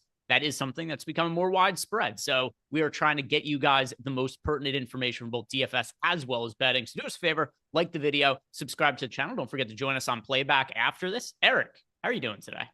Doing great. Yeah, just kind of, my wife's out of town, so I was able to work till the live long end of the night last night, just working on updating some of my stuff, trying to improve some of my night before process, because I'm always trying to innovate and get better. And yeah, it would appear like with portfolio EV, obviously you've taken the head on that one with your betting thread, but you've taken the lead on it, and it feels as though with cash games being much more difficult to beat, we get a lot of messages from people, and a lot of people who DM me over at OddsShopper being like, hey, is OddsShopper, worth it? Is portfolio EV worth it? And I constantly am just like, yeah, you want to get a lot of those bets down. You want to improve your variance. And if you're trying to build and sustain a bankroll, it used to be where you just played some cash games in addition to your tournament lineups.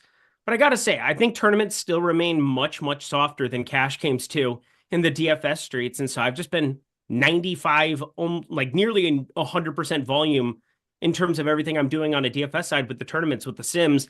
And then I utilize everything that Greg's been preaching over at Portfolio EV in order to build my bankroll up. You can do that from any state. You can do it from anywhere. And so I'm excited to talk through some of that with Eitan, talk through a little bit of our betting process, how we go about stuff. And yeah, looking forward to the hour that we'll have after your hour over on Playback. And as far as the injury reports go for tonight, so a couple of pretty key players are on the injury report, and keep them on the DraftKings slate, which is going to be, one of the games got snowed out today, the Milwaukee Bucks game. We've also got FanDuel is including all of the games on tonight's slate, whereas DraftKings is dumped off the final 2 games of the night. But if we go through all of the players on the injury report today, and once again, some of these only going to be relevant to FanDuel, but still overall guys on the injury report for today, James Harden, he's questionable. Obviously massive for the FanDuel slate when you consider that other players have already been ruled out for the Clippers. You got Jalen Williams questionable. That's super relevant for both slates in a spot where we got the OKC taking on the Utah Jazz. We've also got Kristaps Porzingis questionable. That's going to matter for the late slate, as well as Drew Holiday. Then you got Karis LeVert. He's questionable. That matters a ton for both slates. I don't know about you, Eric, but I ran my stuff through the Sims. Karis LeVert showing up in a ton of lineups. So that is going to be a massive one that impacts both DraftKings and FanDuel. The Karis LeVert one, a little bit more for DraftKings. And then on FanDuel, obviously, James Harden is only going to matter over there. First look at this slate. Any general reactions to the players who are on the injury report or injury news we've gotten so far? Yeah, I'm playing DraftKings only today. It's going to be a half-hour sprint slate. That's kind of what I like to call these, where you have all the games stacked. We lost one. It is what it is. But if you're playing FanDuel, we'll start with that side of it. Drew Holiday, Kristaps Porzingis, Al Horford, all questionable on the Boston side too. I think there's stuff to mine out of all over the place here. I think James Harden is closer to just sitting.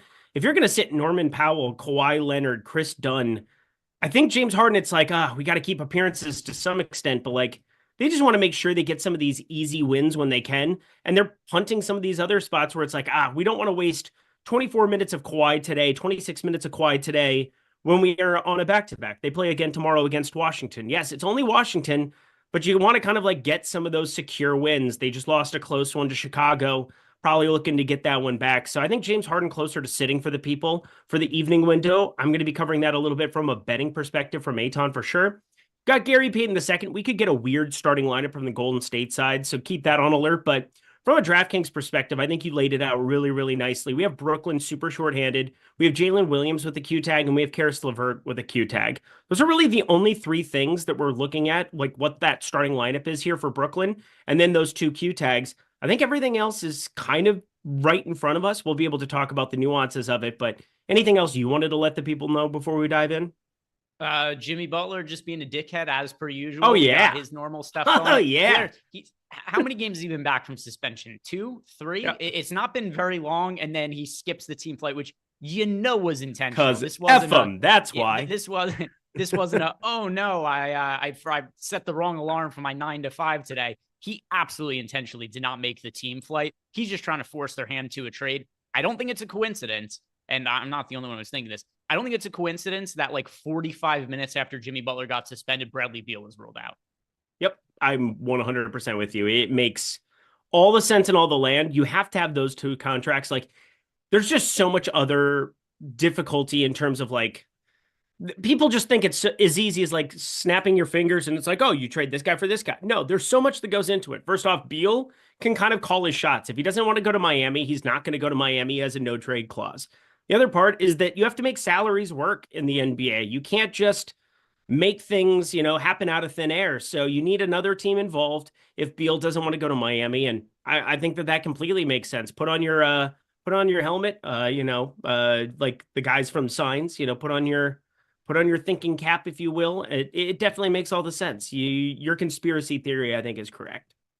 Also, guys, later on in playback, tweeted this out earlier, both from my account as well from the Stokastic company account that went out. We have some NBA League Pass free month subscriptions to give away. So if you guys want to get in on that, go find my tweet and or the tweet from the Stokastic Twitter account and just give that a retweet. And then what we're going to be doing is we're going to be picking some winners to get free League Pass subscription. So going forward for the next month, if you guys get one of those free passes and you want to watch the games alongside us and playback, you won't even need the VIP pass. So just have an NBA League Pass subscription. So if you want to be eligible to win one of those prizes, retweet that and we'll be announcing winners on the playback show later. We'll probably pull one out every, I don't know, say like 15, 20 minutes or so or something like that during the show. But we've got 10 of them to give away today. Let's start looking at some of the chalk for today. And then, of course, answering all the questions that you guys have. If you do have any questions for us, you can leave us a super chat, tag me in Discord if you're a Stokastic sub. All of our subscriptions come with access to Discord, and I'm always on the lookout for any questions that end up coming in from the Discord. What was this one right here? I see Sean tagged me on something. I'm not exactly sure what the question was related to. But anyway, Sean, if you did have a question, let me know, because I didn't see what it was. He just said he said he was curious to see what I saw. I want to start by asking you about the Brooklyn Nets, Eric, because we've got a lot of the injury information here already, and it's that a lot of these guys aren't going to be playing, but it's also one where, we don't have anybody who's still outstanding on the injury report that really matters. I guess the starting lineup, that could still go a number of ways. But Cam Thomas is out, Bojan Bogdanovic is out, Maxwell Lewis is out, Cam Johnson's out, D'Anthony Melton's out, Ben Simmons is out, Zaire Williams is out, D'Angelo Russell's out, Trendon Watford is out, which leaves us a total of not very many players active for the Nets. Claxton, Sharp, Martin, Clowney, Beekman, Keon Johnson, Jalen Wilson, Bowman, and then Derek Whitehead. That gives them 9 total players that are available for today. How are you going to approach the Nets? Because normally in these situations, we say, hey, when all these guys are out, there's value. There's no way the team could score 60 points. There has to be some kind of value. But lo and behold, the last time the Nets did this, they scored 64 points and lost by like 70 points to the Los Angeles Clippers. What stands out to you the most from the shorthanded Nets? Yeah, I think people might be. I heard a little bit of the beginning of the show from Josh and Spags. I think I'm on the other end as far as where Josh was to some extent. We still have like 105.5, the prevailing total over in Vegas. And I'm with you. You look at the last time out, Brooklyn had this situation. They got demolished, absolutely ran out of the gym by the Los Angeles Clippers. You know who's really good at defense? The Los Angeles Clippers. You're not getting the same thing here. It's not a 1-for-1 swap here with Brooklyn and Phoenix. And the other part of that is that, like, you have no question in my mind, like, being at home here with Brooklyn probably helps and is probably inflating that total a little bit. But, like, I think we probably get a 3K piece that is viable that people aren't thinking about. I think you're getting Beekman or Derek Whitehead in this starting lineup more than likely. Obviously, you're not going to get Sharp. He's going to be playing backup to Nicholas Claxton. So as long as Claxton's playing, I have no issue with that. You have Tucson, Evie Boyman, as we like to call him. He is definitely an interesting one. Obviously, he's the most popular guy, not named Tyrese Martin, and Tyrese Martin I expect to start. Then you have Jalen Wilson. It's like, I think we're going to get a 3K piece that once people start scrambling 45 minutes before, they don't know necessarily what to do with. And Derek Whitehead played 24 minutes in one game there against Chicago, put up like 30 and change. He's a flat 3K. You also have a guy in Reese Beekman who ended up playing, 24 minutes, put up like 16. He's not as interesting to me. Like, I definitely think Derek Whitehead is actually the better of the two from a real life and fantasy perspective. Plus, then you get the shooting guard eligibility for Whitehead. Not that it matters that much, but like, I think it does when you look at how many point guards are jumping at the top of the projections. We have Ball, SGA, Cade Cunningham, Trae Young, even further down the list. Ja Morant is 8,500. I mean, there's so many good point guards to rotate through in a big tournament like the Minimax or the $5 tonight that has 70K plus entries. I think if you get one of those guys starting at 3K, it opens up so much in your lineups. I think most people do want to play like two centers too. We have center and point guard just so stacked tonight. I think you have to kind of invest in something here with Brooklyn because they could play guys in uncomfortable amount of minutes. I've got a contrarian option I like. It shouldn't be massively surprising. This is a contrarian guy that you and I have liked in the past at numerous times from the Nets. And, for sure, like Tyrese Martin, pretty strong looking option where he's projected for north of 30% ownership. Yeah, I think that he's somebody who's certainly worth going to with the Nets being shorthanded. He also played in garbage time run at times for them this year. We got Day'Ron Sharpe at 7% ownership. Nick Claxton also just has been total dog shit this year, especially in some of the spots where the Nets have been shorthanded. He is just completely incapable of creating his own offense. So it's, to me, Day'Ron Sharpe, he might even be better than Nick Claxton anyway. And you see some of these spots where Claxton just kind of gets played off the court, and then the Nets lean on Day'Ron Sharpe a little bit more. And he's such a good fantasy producer that 7% of the field playing Day'Ron Sharpe on a smaller slate where the Nets only have 9 active players, that to me is a pretty reasonable spot to be overweight to. Yeah, I'm definitely overweight to him. There was no doubt, no ifs, ands, or buts. I can't use him for Nuke of the Night now, which kind of pisses me off because you just brought him up. I think being on a back-to-back too is important. Plus, Nick Claxton played 34 minutes yesterday. We have the trade deadline coming up. I wouldn't be surprised to see anybody from Brooklyn get like, hey, you want somebody? Great, come and get them. Take them off our hands. And Nick Claxton, if somebody is willing to part with it, they will absolutely click that button for sure. Day'Ron Sharpe only 14 minutes yesterday. I think that was kind of premeditated. So I was going to come in here with the hot Day'Ron Sharpe, Daniel Gafford fire. But now I've got to kind of recalibrate some stuff. I mean, I love Mark Williams too, but so does the field. I think it would behoove you to find a couple of like contrarian options like Day'Ron Sharpe that are on the cheaper end, but could walk into a ton more minutes. I think he is like the prime candidate. He's like everything I look for in a Nuke of the Night. Yeah, so Day'Ron Sharpe, that's a contrarian option I'm liking from the Nets. And then overall, the player I get the most exposure to, like I said before, Tyrese Martin, but he's popular. The field is also playing him, but don't want to make him seem like a bad option or anything like that. Certainly is relative to ownership, though. I like Day'Ron Sharpe a good amount. We've got a couple of a handful of YouTube memberships gifted out. Shout out to Wally Balls. Guy wins a GPP every 2-3 days. If I don't get him, I'll tell you what, if we go an entire week without getting a GPP winning screenshot from Wally Balls, I'm going to assume something horrific has happened to him because the guy just prints money. Unreal. Playing DFS as of late. And now he's gifted out 20 YouTube memberships. So Wally Balls, thank you for supporting the channel. And as per usual as well, Chris Williams gifted out some YouTube memberships. So thank you guys to both of us for supporting our content. And for everybody else, if you want to support us, like the video, subscribe to the channel. If you want to sign up for a package here at Stokastic, links for those are down below in the YouTube description box. We also had one of you guys win $1 million on Sunday. We are celebrating that with an ongoing promo right now. You get 20% off any single sport package with the promo code BINK because, hey, why not you? Why can't you be the next Millie Maker winner? We get one, we've had 5 or 6 so far this NFL season. Beautiful. So one every couple weeks or something like that. And right here, promo code BINK,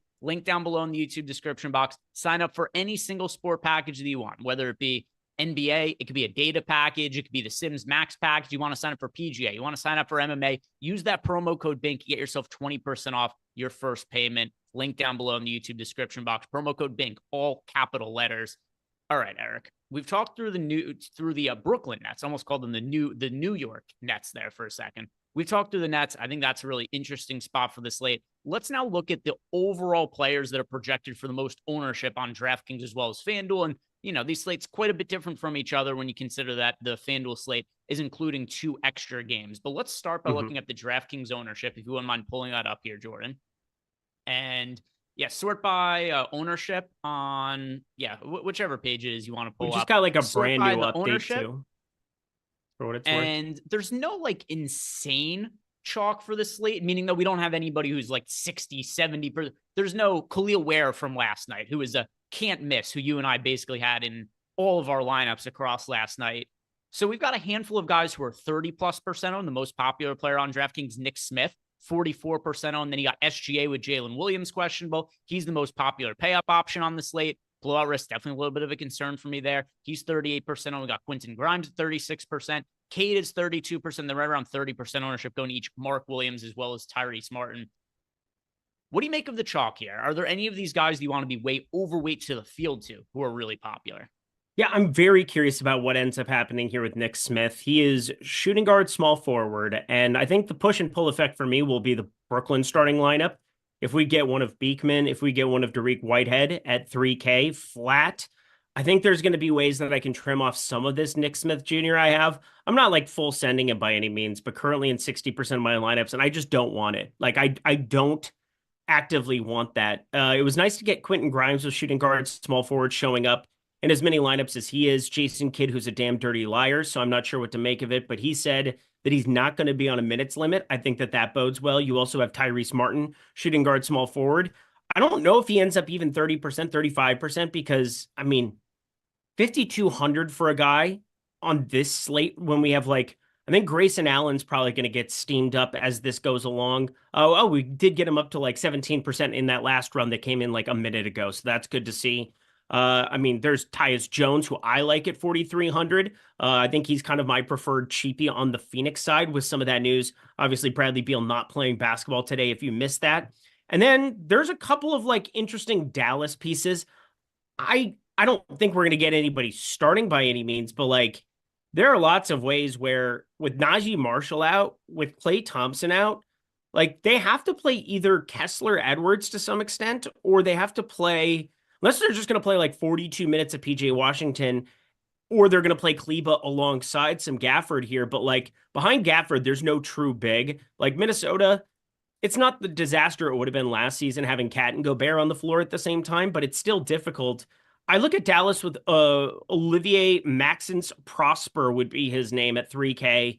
And I think he's kind of another one of those interesting cheapies that I might give a little bit of a boost to in the Sims tool. So I think there's other options that aren't just Nick Smith. Now, Nick Smith is, got the great eligibility. He's played well the last two, but like he shot over 50% from 3. I don't think that that's going to be sustainable for Nick Smith Jr. I also think the usage is going to come and go. Mark Williams had crazy foul trouble last game. That's somebody that I think we're all projecting to get a lot more usage and run this time around rather than getting 4 fouls in his first 10 minutes. So for me, I want to get lower on it, but I understand why his ownership is where it is.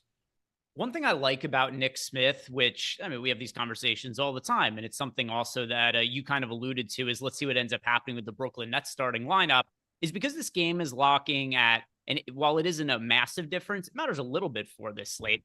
Considering this game locks at 8 p.m. Eastern time as opposed to 7:30, I think that's something else that's kind of nice about Nick Smith, is if, let's say, Karis LeVert is ruled out by the Cavs in between the 7:30 and the 8 p.m. Eastern time games there.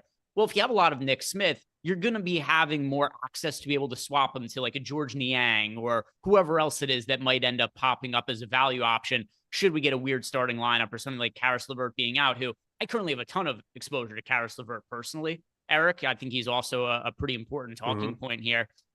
So that's what I really like about Nick Smith and why I'm getting to him a bunch in the Sims, and I'm totally cool with holding on to it because you got Jalen Williams questionable, you got Karis LeVert questionable at that same time. I think there's a good chance that guys get ruled out here, and just having Nick Smith, he'll be able to be a placeholder to kind of swap him onto some other value plays. And if I end up with having half my lineups with Nick Smith, it's not like I'm massively upset about that either. That's a really good point as well. I mean, the timing of the news is going to be as important as the news itself. That's something I've repeated for years and years and years, and I won't stop anytime soon. It's purely because if the news comes out later, you're getting a surprise starter that Karis LeVert gets ruled out. You're going to be able to get to lower owned pieces. Nick Smith Jr. has been in everybody's projections all day long. He's started the last two. He's played 26 and 30 minutes, and he's put up fantasy winning performances, and he remains 3,200. Like, I get all the talking points, but his ownership, which is the other part of this game that we play, sits at an extreme level. So that was kind of my uncomfortability with it. But yeah, as I said before, I have 60% of him right now. I'm not shying away. And I think the point that he goes at 8 p.m. Eastern time is a very, very good one.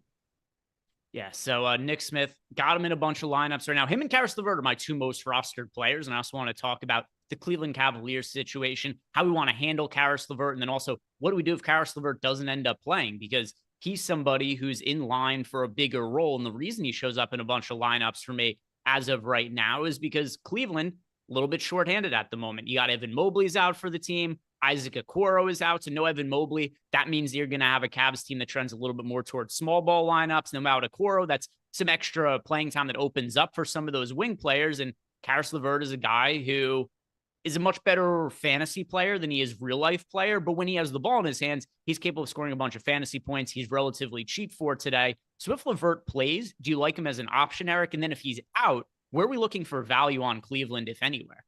Yeah, Karis LeVert looks awesome. He is just so cheap at 4K. This is somebody that has slid into starting lineups here of late before being out. And I think that more than likely you're going to keep Max Strus in that starting lineup no matter what going forward. I think that was always kind of the intention.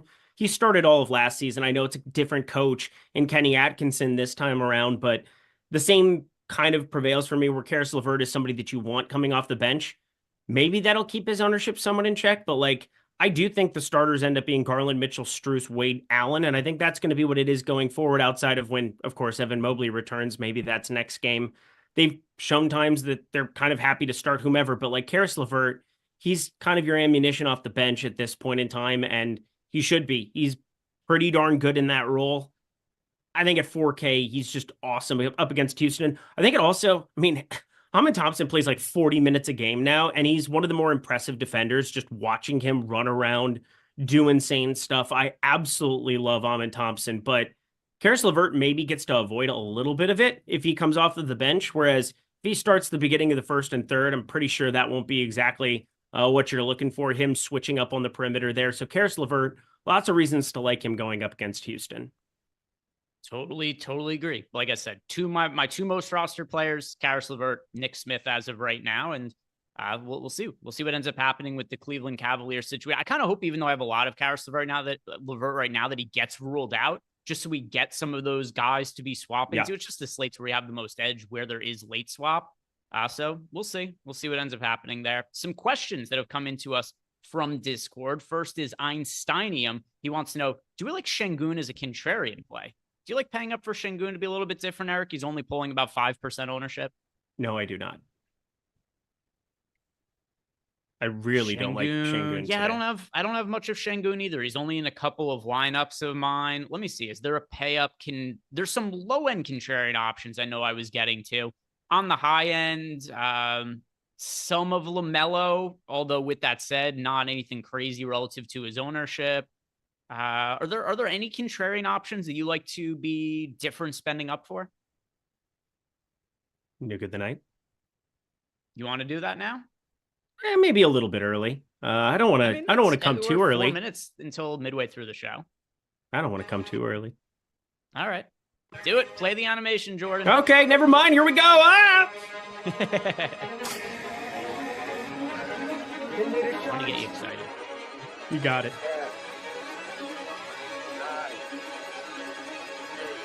This animation is so good. You're so nervous. This shaky hand. I love this because some people don't know that there's a new animation yet. And so it's like half the people like it, half the people don't. Yeah, you can see right there. Brandon Baker in chat. This is sick. And then you got people, all capital letters. People are really excited there. So there we have it. Nuke of the nighttime, Eric. I know that you didn't want to be premature with this, but I was forcing it out of you. So here we go. Nuke of the night. We got the question about Şengün. Neither of us like him as a contrarian play. Who are you eyeing as your nuke of the night? So the last time that I locked this guy, he put up, what was it, 65.5 fantasy points against Milwaukee. It was Halloween. It was beautiful. It was my biggest NBA DFS season, or slate of the season. We have 1 million point guards to be playing today. We have 1 million point guards. We have Oh Cade my God, Cunningham. are you going to do the same guy as me? I think you might be Cade doing the same Cunningham, guy as me. SGA, LaMelo Ball, Cade Cunningham, Trae Young. But you know who's a 1.4 fantasy point per minute producer who just got back but has 37-minute upside because we saw it pretty recently and gets to go up against Charlotte? Ja frickin' Morant is 8,500, and I don't get it. He was 9,500 to start off this season, and I get it. You have Triple J there. You have everything else, but like, we are getting into a ridiculous matchup. Memphis is playing at breakneck speed right now, and I don't understand why the field is just bypassing 8,500, 10% owned Ja Morant. I currently have him in half my lineups. I am playing so much Ja Morant, it actually hurts, but it's not going to hurt once he puts up 60. Your nuke of the night, Ja Morant. All-time quote from Eric right there. I don't get it. I get it. You said that back to back, which I That's found fantastic. Go me. Pretty entertaining. I mean, honestly, it's like the Paulo Costa tweet that went viral. No, makes sense. Okay, makes sense. That was kind of what that was kind of what you had said indirectly. I was gonna go with Ja Morant as my guy as well. So I'm about double the field on him. I think I have to. Oh, so much. Do I have to pivot now? Nah, you could double down on it. I mean, two guns blazing, no pun intended.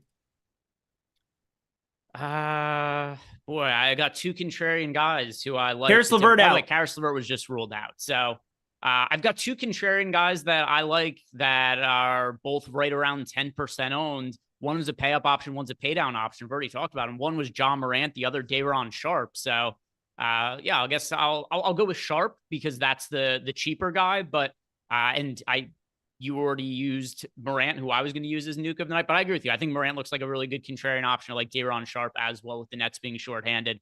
But yeah, we could go a co-nuke of the night with Ja Morant as well. But Karis LeVert, he has now officially been ruled out. I'm very interested to see what our projections and ownership looks like when they do get updated. That's something that we'll be able to put on screen in like 3-4 minutes, something like that. And then we'll circle back to it. We already talked a little bit about Karis LeVert, so nothing's going to really change from that standpoint. But when we get those projections in a couple minutes, we'll throw that up on screen. We'll update our lineups and see what ends up coming out of it. Next question from Discord. This one is Nick. No other, just Nick. Just he somehow captured the name Nick that nobody else had in Discord. Hey, I'm Nick. Because everyone wants to be like Horny Nick? Monkey Hey, 69, so nobody considers just being Nick in Discord. Nick says, I'm struggling with the power forward position. Who do you have exposure to in the power forward position? All right, so looking at power forward, yeah, this is a pretty dog shit position. The guy I have the most of right now is Tobias Harris. He's the only guy I have more than 25% of. I only even have two players in more than 20% of lineups. The other one for me right now is Jalen Williams, and that could end up going by the wayside pretty quickly because he's officially listed as questionable. So right now it is Tobias Harris for me, but yeah, I don't have very much exposure to the power forward position. It looks like I hardly have any power forwards in the forward or the utility spot. What are you liking at power forward, Eric?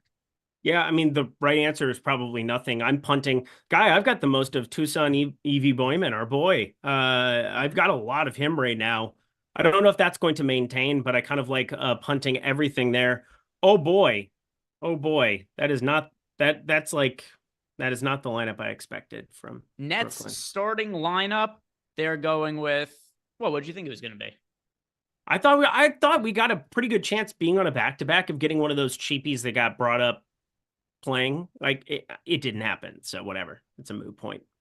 Now we've got in here for the Brooklyn Nets, Tyrese Martin, Keon Johnson, Jalen Wilson, Noah Clowney, Nick Claxton. There's your starting five. What's the closing five going to be? Who the hell knows? They're probably going to get blown out. Somebody's going to get ejected or pick up 6 personal fouls or something. There's going to be weird shit that happens in this Nets game. So we don't know what the starting we know what the starting lineup. We don't know what the closing lineup is going to be.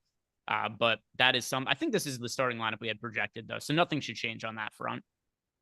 I did not have that, but I will say that is good because those are like the 5 most like normal outside of Claxton. We can have that Dayron Sharp Claxton conversation, but like there's no doubt these are like the 5 best players available, which should tell you they are probably going to get mauled by 20.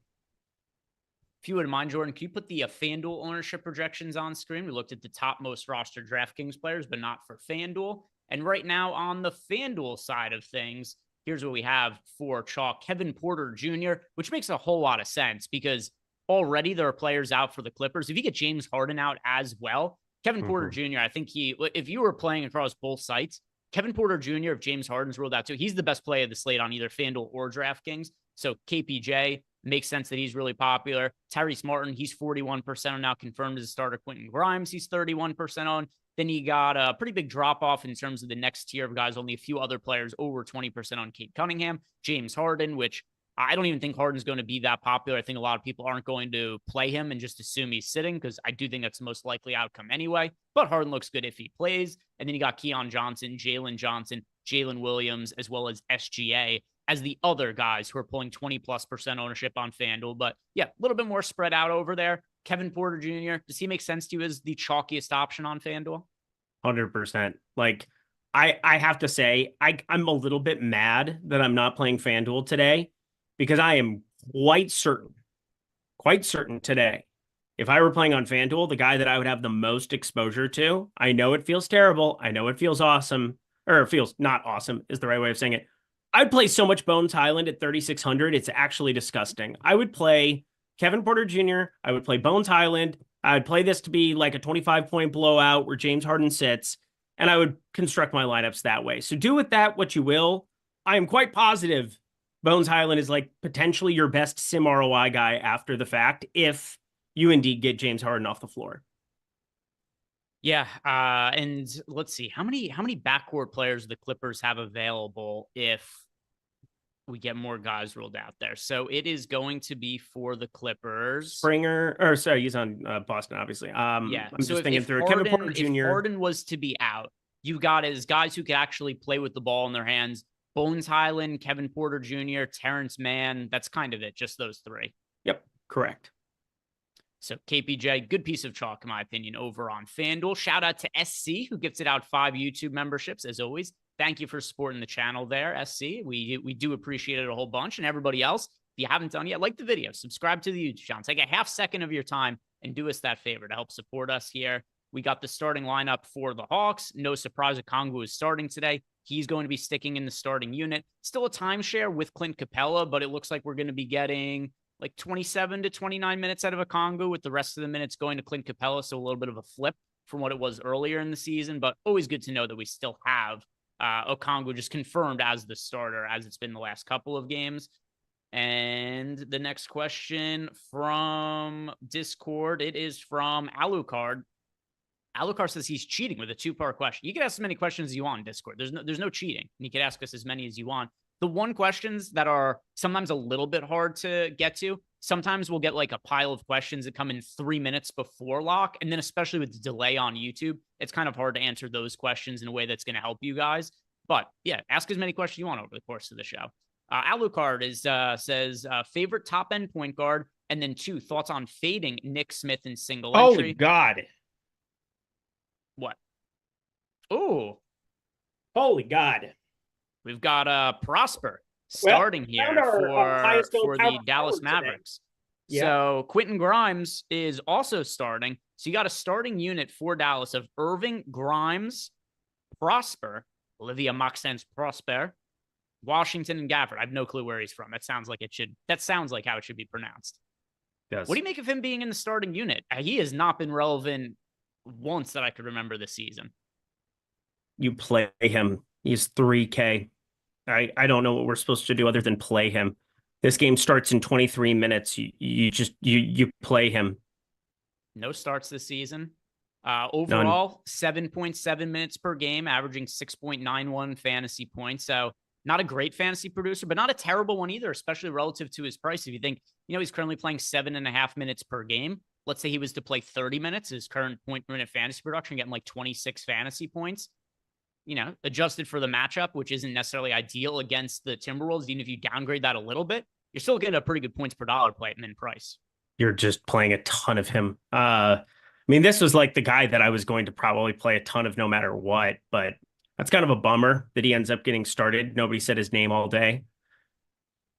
I mean, shit.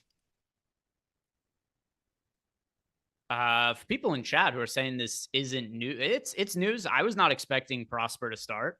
I did not expect Prosper to start. You could have given me a lot of starting lineup. I'll tell you what I thought it was going to be. I thought it was going to be Kyrie, Dinwiddie, Grimes, Washington, and Gafford. That's what I thought the starting five was going to be. Yeah, because you're a logical, reasonable human being and aren't just out here trying to troll. I thought there was also a world where they had Kleba potentially joining forces and being in a lineup with, Gafford and PJ at some point in time, but apparently that is not the case.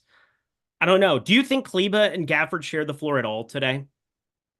Isaiah Joe ruled out. Where the hell did that come from? Maybe a little bit that they share the court together.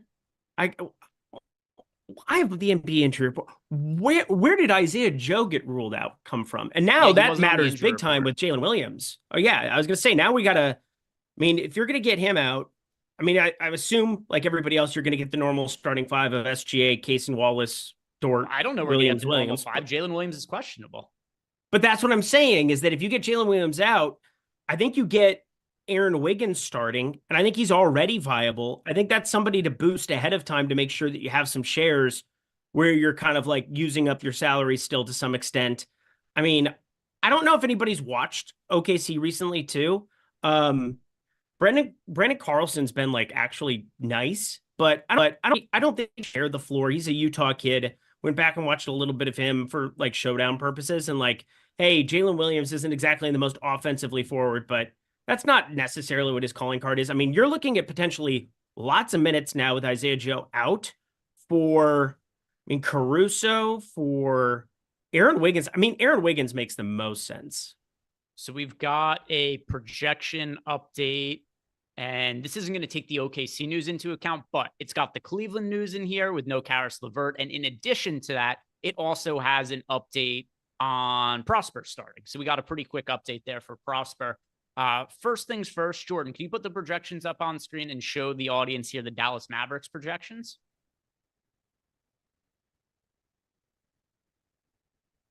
All right. So for Dallas, really the key part here is going to be Prosper. Nothing else. Well, I guess what changes, at least for them, is Dinwiddie. He's projected a little bit lower, but he was an important part of the slate to begin with. We got Dinwiddie. He is projected for 26 fantasy points at 6,100 now. And then you got Prosper. Prosper now, we put him in for a little bit over 26 minutes, 26 and change. It puts him at 22.5 fantasy points on a short slate at 3K. That's definitely something that is going to land in a bunch of lineups for me. Another thing that I think is interesting to talk about, he's 3K on DraftKings, Eric. On FanDuel, though, he's $3,700, 22.5 fantasy points. What do you make of him on FanDuel where he's $700 more expensive with the min price being different? Yeah, I think it's interesting because you still have that Clippers value that's going to come down the pipeline. Like something is going to break probably with the James Harden deal. Mo Bamba at 3,900 is kind of a center that already looks great. We have our boy Day'Ron Sharp, who is 4,400 over on that slate. Again, I'm bummed out I'm not playing FanDuel as well today, but just kind of is what it is. I would probably be looking at less of him over there purely because it's only power forward.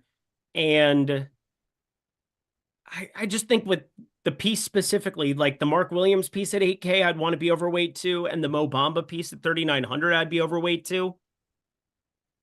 I think that there's probably a world where I'd get to less of him on FanDuel with like Kevin Porter Jr. Obviously, everything I just said about Bones Highland. I don't think I'd probably get to as much Bones Highland just because I don't think there's a need for like another 3,600 guy as much as what there was a second ago. But boy, oh boy, OMP, yeah, you know me, over on DK, he's going to look incredible. FanDuel, not as necessary, but he's going to be one of the more popular plays of the slate, no doubt about it. Now sort by the Cleveland Cavaliers, Jordan. We'll look at the Cavs updates with Karis LeVert now out. All right. And so for the Cleveland Cavaliers, we no longer have Karis LeVert. And it's kind of funny. A lot of my LeVert exposure is just going to become Prosper Ty now. Jerome. And then I'll have some other Oh. salary to spend up for in lineups. But if we look at Cleveland now, no real cheap guys are standing out in a major way. Ty Jerome is in play, a 20.5 fantasy point projection at $3,600. You got a modest projection on Max Strus. You got a modest projection here on George Niang.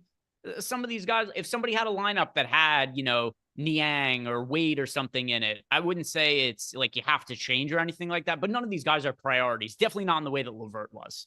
No, and I mean, Houston is not a good matchup on the other side of this one. That kind of makes it a little bit more understandable why I just ran my stuff and I didn't get to as much. I will say Max Strus is kind of interesting at that ownership. He didn't play particularly well last time, and it was a massive, massive blowout. He only played 21 minutes, but I'd assume that'd be like 26, 28 in most competitive spots. I'd assume he'd close over a George Niang or something of that nature. So 4,100 for him in the starting unit. They blew Phoenix out of the water. It wasn't remotely close, kind of just hurt everybody. For whatever reason, they kept Donovan Mitchell in that game. That was just weird to me. But Cleveland, they're just kind of not lineup filler. They're a little bit better than that. But I think Ty Jerome's probably the guy that would be more interesting to me on a lot of slates.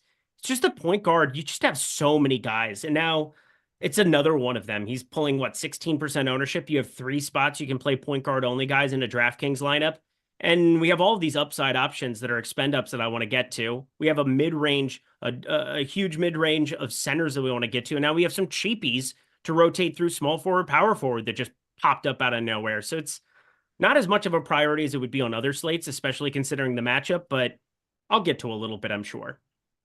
All right. And now we also have an update for OKC. And, obviously still some stuff here pending. Jalen Williams being questionable. Massive for this team. We've got Isaiah Joe out of projections now. And what's standing out here, there's only one player who's projecting as like a really strong looking value option right now, Eric, although some guys who look okay. And it's the guy that you had mentioned for Aaron Wiggins. He looks like the best cheap option for OKC. We've got him in for right around 24 fantasy points at $4,300 now. Cason Wallace looks a little bit better. Lou Dort looks a little bit better.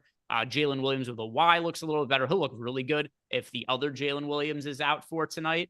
But overall, no real massive priorities for OKC, but guys like Aaron Wiggins, Cason Wallace, they'll be in a little bit of lineups for me where they probably weren't going to be before.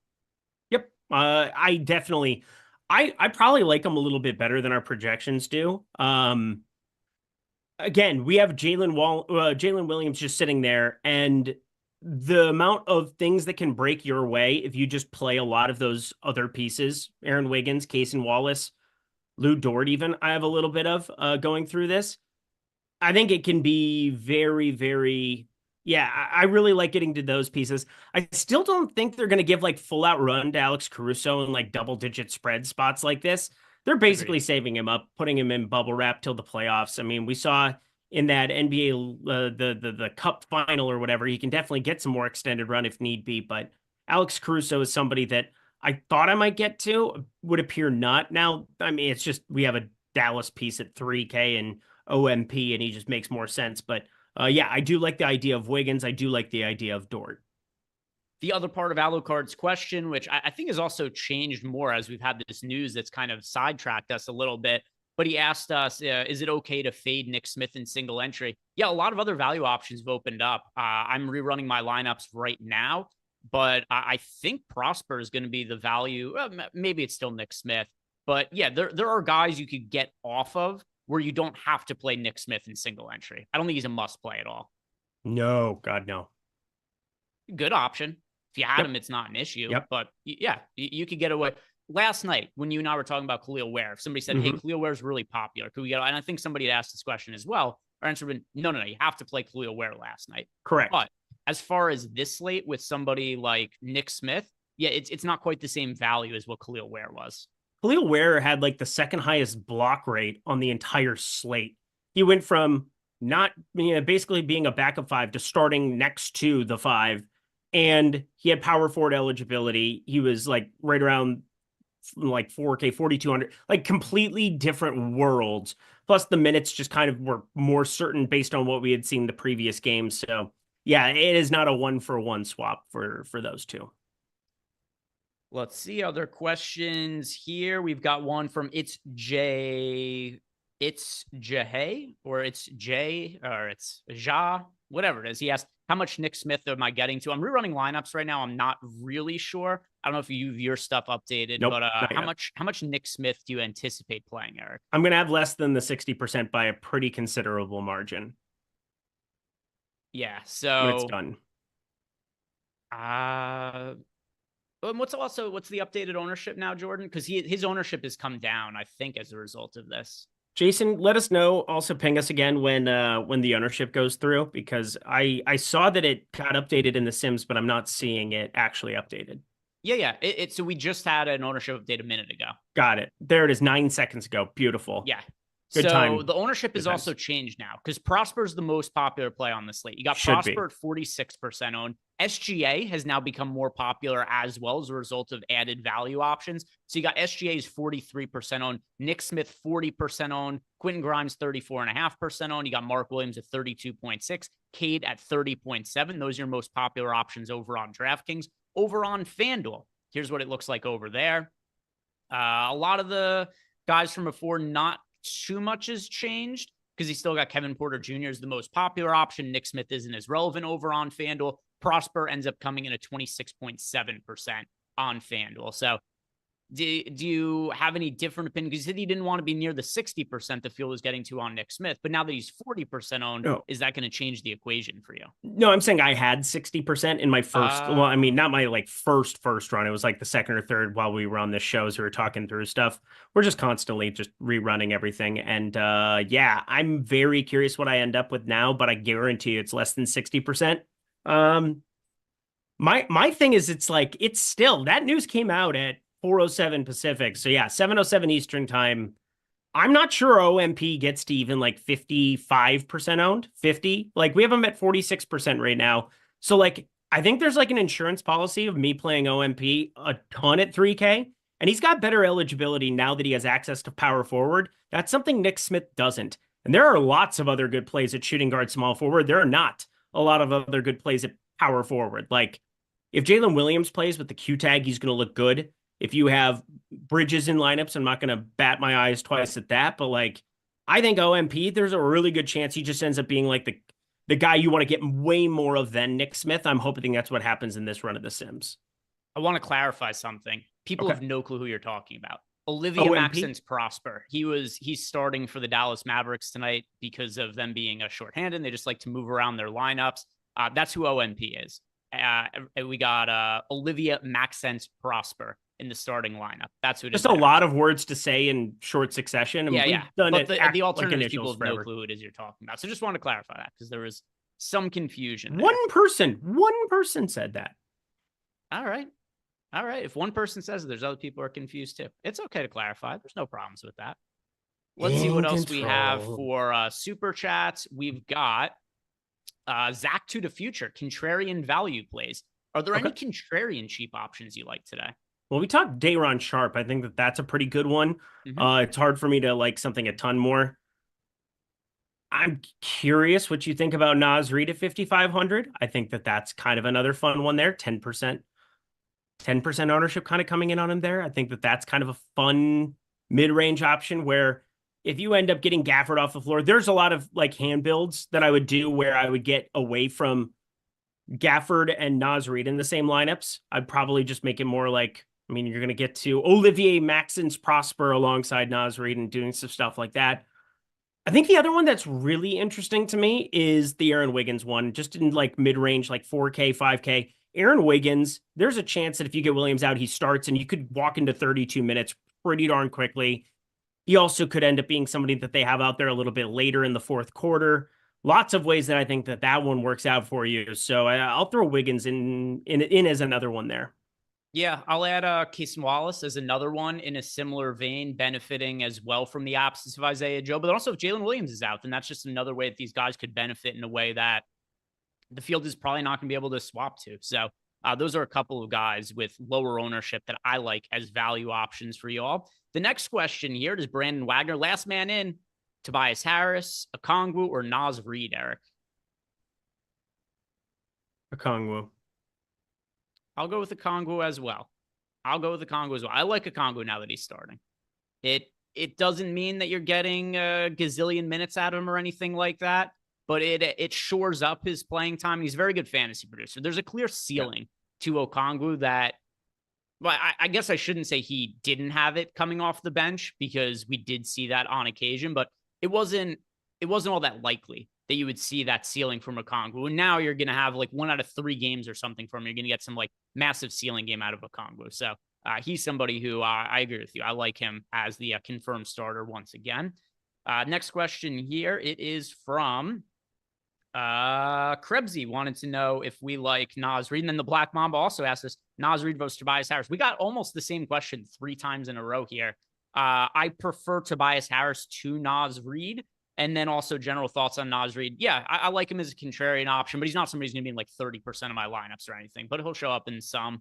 And I was a little bit overweight to the field on my last run of Sims. Then Alucard, 3v3, Donovan Mitchell, SGA, Donovan Mitchell, and Jalen Duren versus Cade Morant and Onyeka Okongwu. I like the latter. I like Duren, Cade, and Cade Morant and Onyeka Okongwu. And that second option. Then M Grizzly wants to know, are we boosting anybody from OKC, Eric? Boosting anybody from OKC? Aaron Wiggins, I gave 1 little tap to, just a little taparoo. What about SGA? What are you going to be doing with him when you consider that there's blowout risk, but there's also potential for no Jalen Williams at the same time too? He's going to be really popular. I'm just aligning myself with the field on SGA. I think he's one of the trickier players to navigate, but he's clearly in a better spot if Jalen Williams sits. But you could clearly see a scenario here where just, hey, it's OKC. They're up by 30 points and SGA just doesn't play the fourth quarter. Yep, that's kind of what I'm looking at. And the other thing is we have like unlimited money to spend now too, with a 3K option getting added there. We already had 3,200. I'm nervous that he ends up a little bit more popular. I actually am very, very nervous that he ends up getting steamed up just because we have this extra salary and people, I mean, not that you're going to be leaving salary on the table or anything, but LaMelo Ball is $200 more. And I think there's a world where LaMelo Ball, maybe gets steamed up a little bit, but like still, I feel like just because SGA is there 10-5, I don't know. I'm still just holding true to this Ja Morant, man. I'm trying to keep it. I'm trying to keep as much of it as I can. It's definitely come down from like half my lineups because I have that extra money to spend, but I don't love it because I still want to get to some. Yeah. Yep. I don't have any issue with getting to Ja Morant still. I know some stuff has changed over the course of the show, but yeah, that's not something that I feel different about at all. All right, final sim run. Not even remotely the same. We also got a question here related to the 20 max GPP. Travis WV wants to know, is NBA a bad sports play? The big 20 max said he's tried the sims every which way and hasn't had success.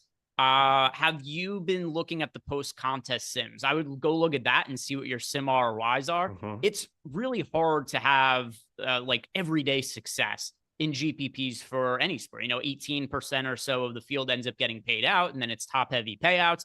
So what I always like to do is I look at the post contest sims. I kind of look at my lineups, look at some of the top lineups, try to figure out like, hey, what is it that I could be doing better? What am I missing out on? And as per usual, when I do this exercise, I find out, I should probably be late swapping more. But go ahead and look at the post-contest sims. Look at your lineups. If they are lineups that are coming out with positive sim ROIs, then it's probably a good tournament for you to be playing. Next question here. It is from EMAC. I answered that one, though. SC, special thanks to the guys on the back end and the data. We couldn't do it without you. We appreciate you. So shout out to Rich and Jason from SC here. D Buff, Daniel Buffington wants to know, who is our favorite pay up option overall on DraftKings tonight, Eric? Looks like it's going to be Cade Cunningham when it's all said and done, which I mean, we haven't even said his freaking name, so that's funny. I mean, like if we're just talking overall exposure we have to them, the answer for me is SGA, but I'm just aligning myself with the field. He's just so popular that he shows up in a bunch of lineups. Correct. But you're getting to more of Cade than you are to SGA? Yes. I in that last run I did. I've got 3 minutes just checking in on everything here. Nick Smith, I'm going to end up with 32%, it looks like. Yeah, so overall for me, I'm going to have the most of SGA, but no real stand there. I don't know what exactly to make of him. I just kind of want to align myself with the field on SGA. I don't want him to be making or breaking my slate today. Relative to ownership, let's see, I like being overweight to Ja Morant as well as Trae Young. Trae Young's only 14% owned. He's somebody else I like being overweight to. So Morant and Trae Young. Beautiful. Anything else you're noticing on your lineups as you are updating them for the final time pre-lock? Yeah, I did something I don't normally do just to try to get a little bit more of like versatility up and down my lineups. I went to 2 uniques in the Sims. So, not something I tend to do a lot because I like to, kind of shoot for, I like to trust our stuff, go through the projections, have that cluster where it's like the days that we're on, it's going to really be on. But I ended up spreading it out. When you have a 70,000 plus person tournament in the $5 playing, a bunch of lineups in that, playing 225 lineups today. I think I just kind of want to make sure that I get myself to a number of different options. It's just so funny how things change throughout the entire course of a show. I mean, we had so many pieces of news that kind of changed the entire slate for me. So yeah, hopefully you guys were reacting alongside us and just making sure I get my lineups in here, and we are good to go. Anything that you feel like you are missing in your lineups, or maybe that you lost that you had earlier as more news broke, other than obviously Karis LeVert? Yeah, I mean, Ja Morant came down purely because I had more money for those point guards up through and through.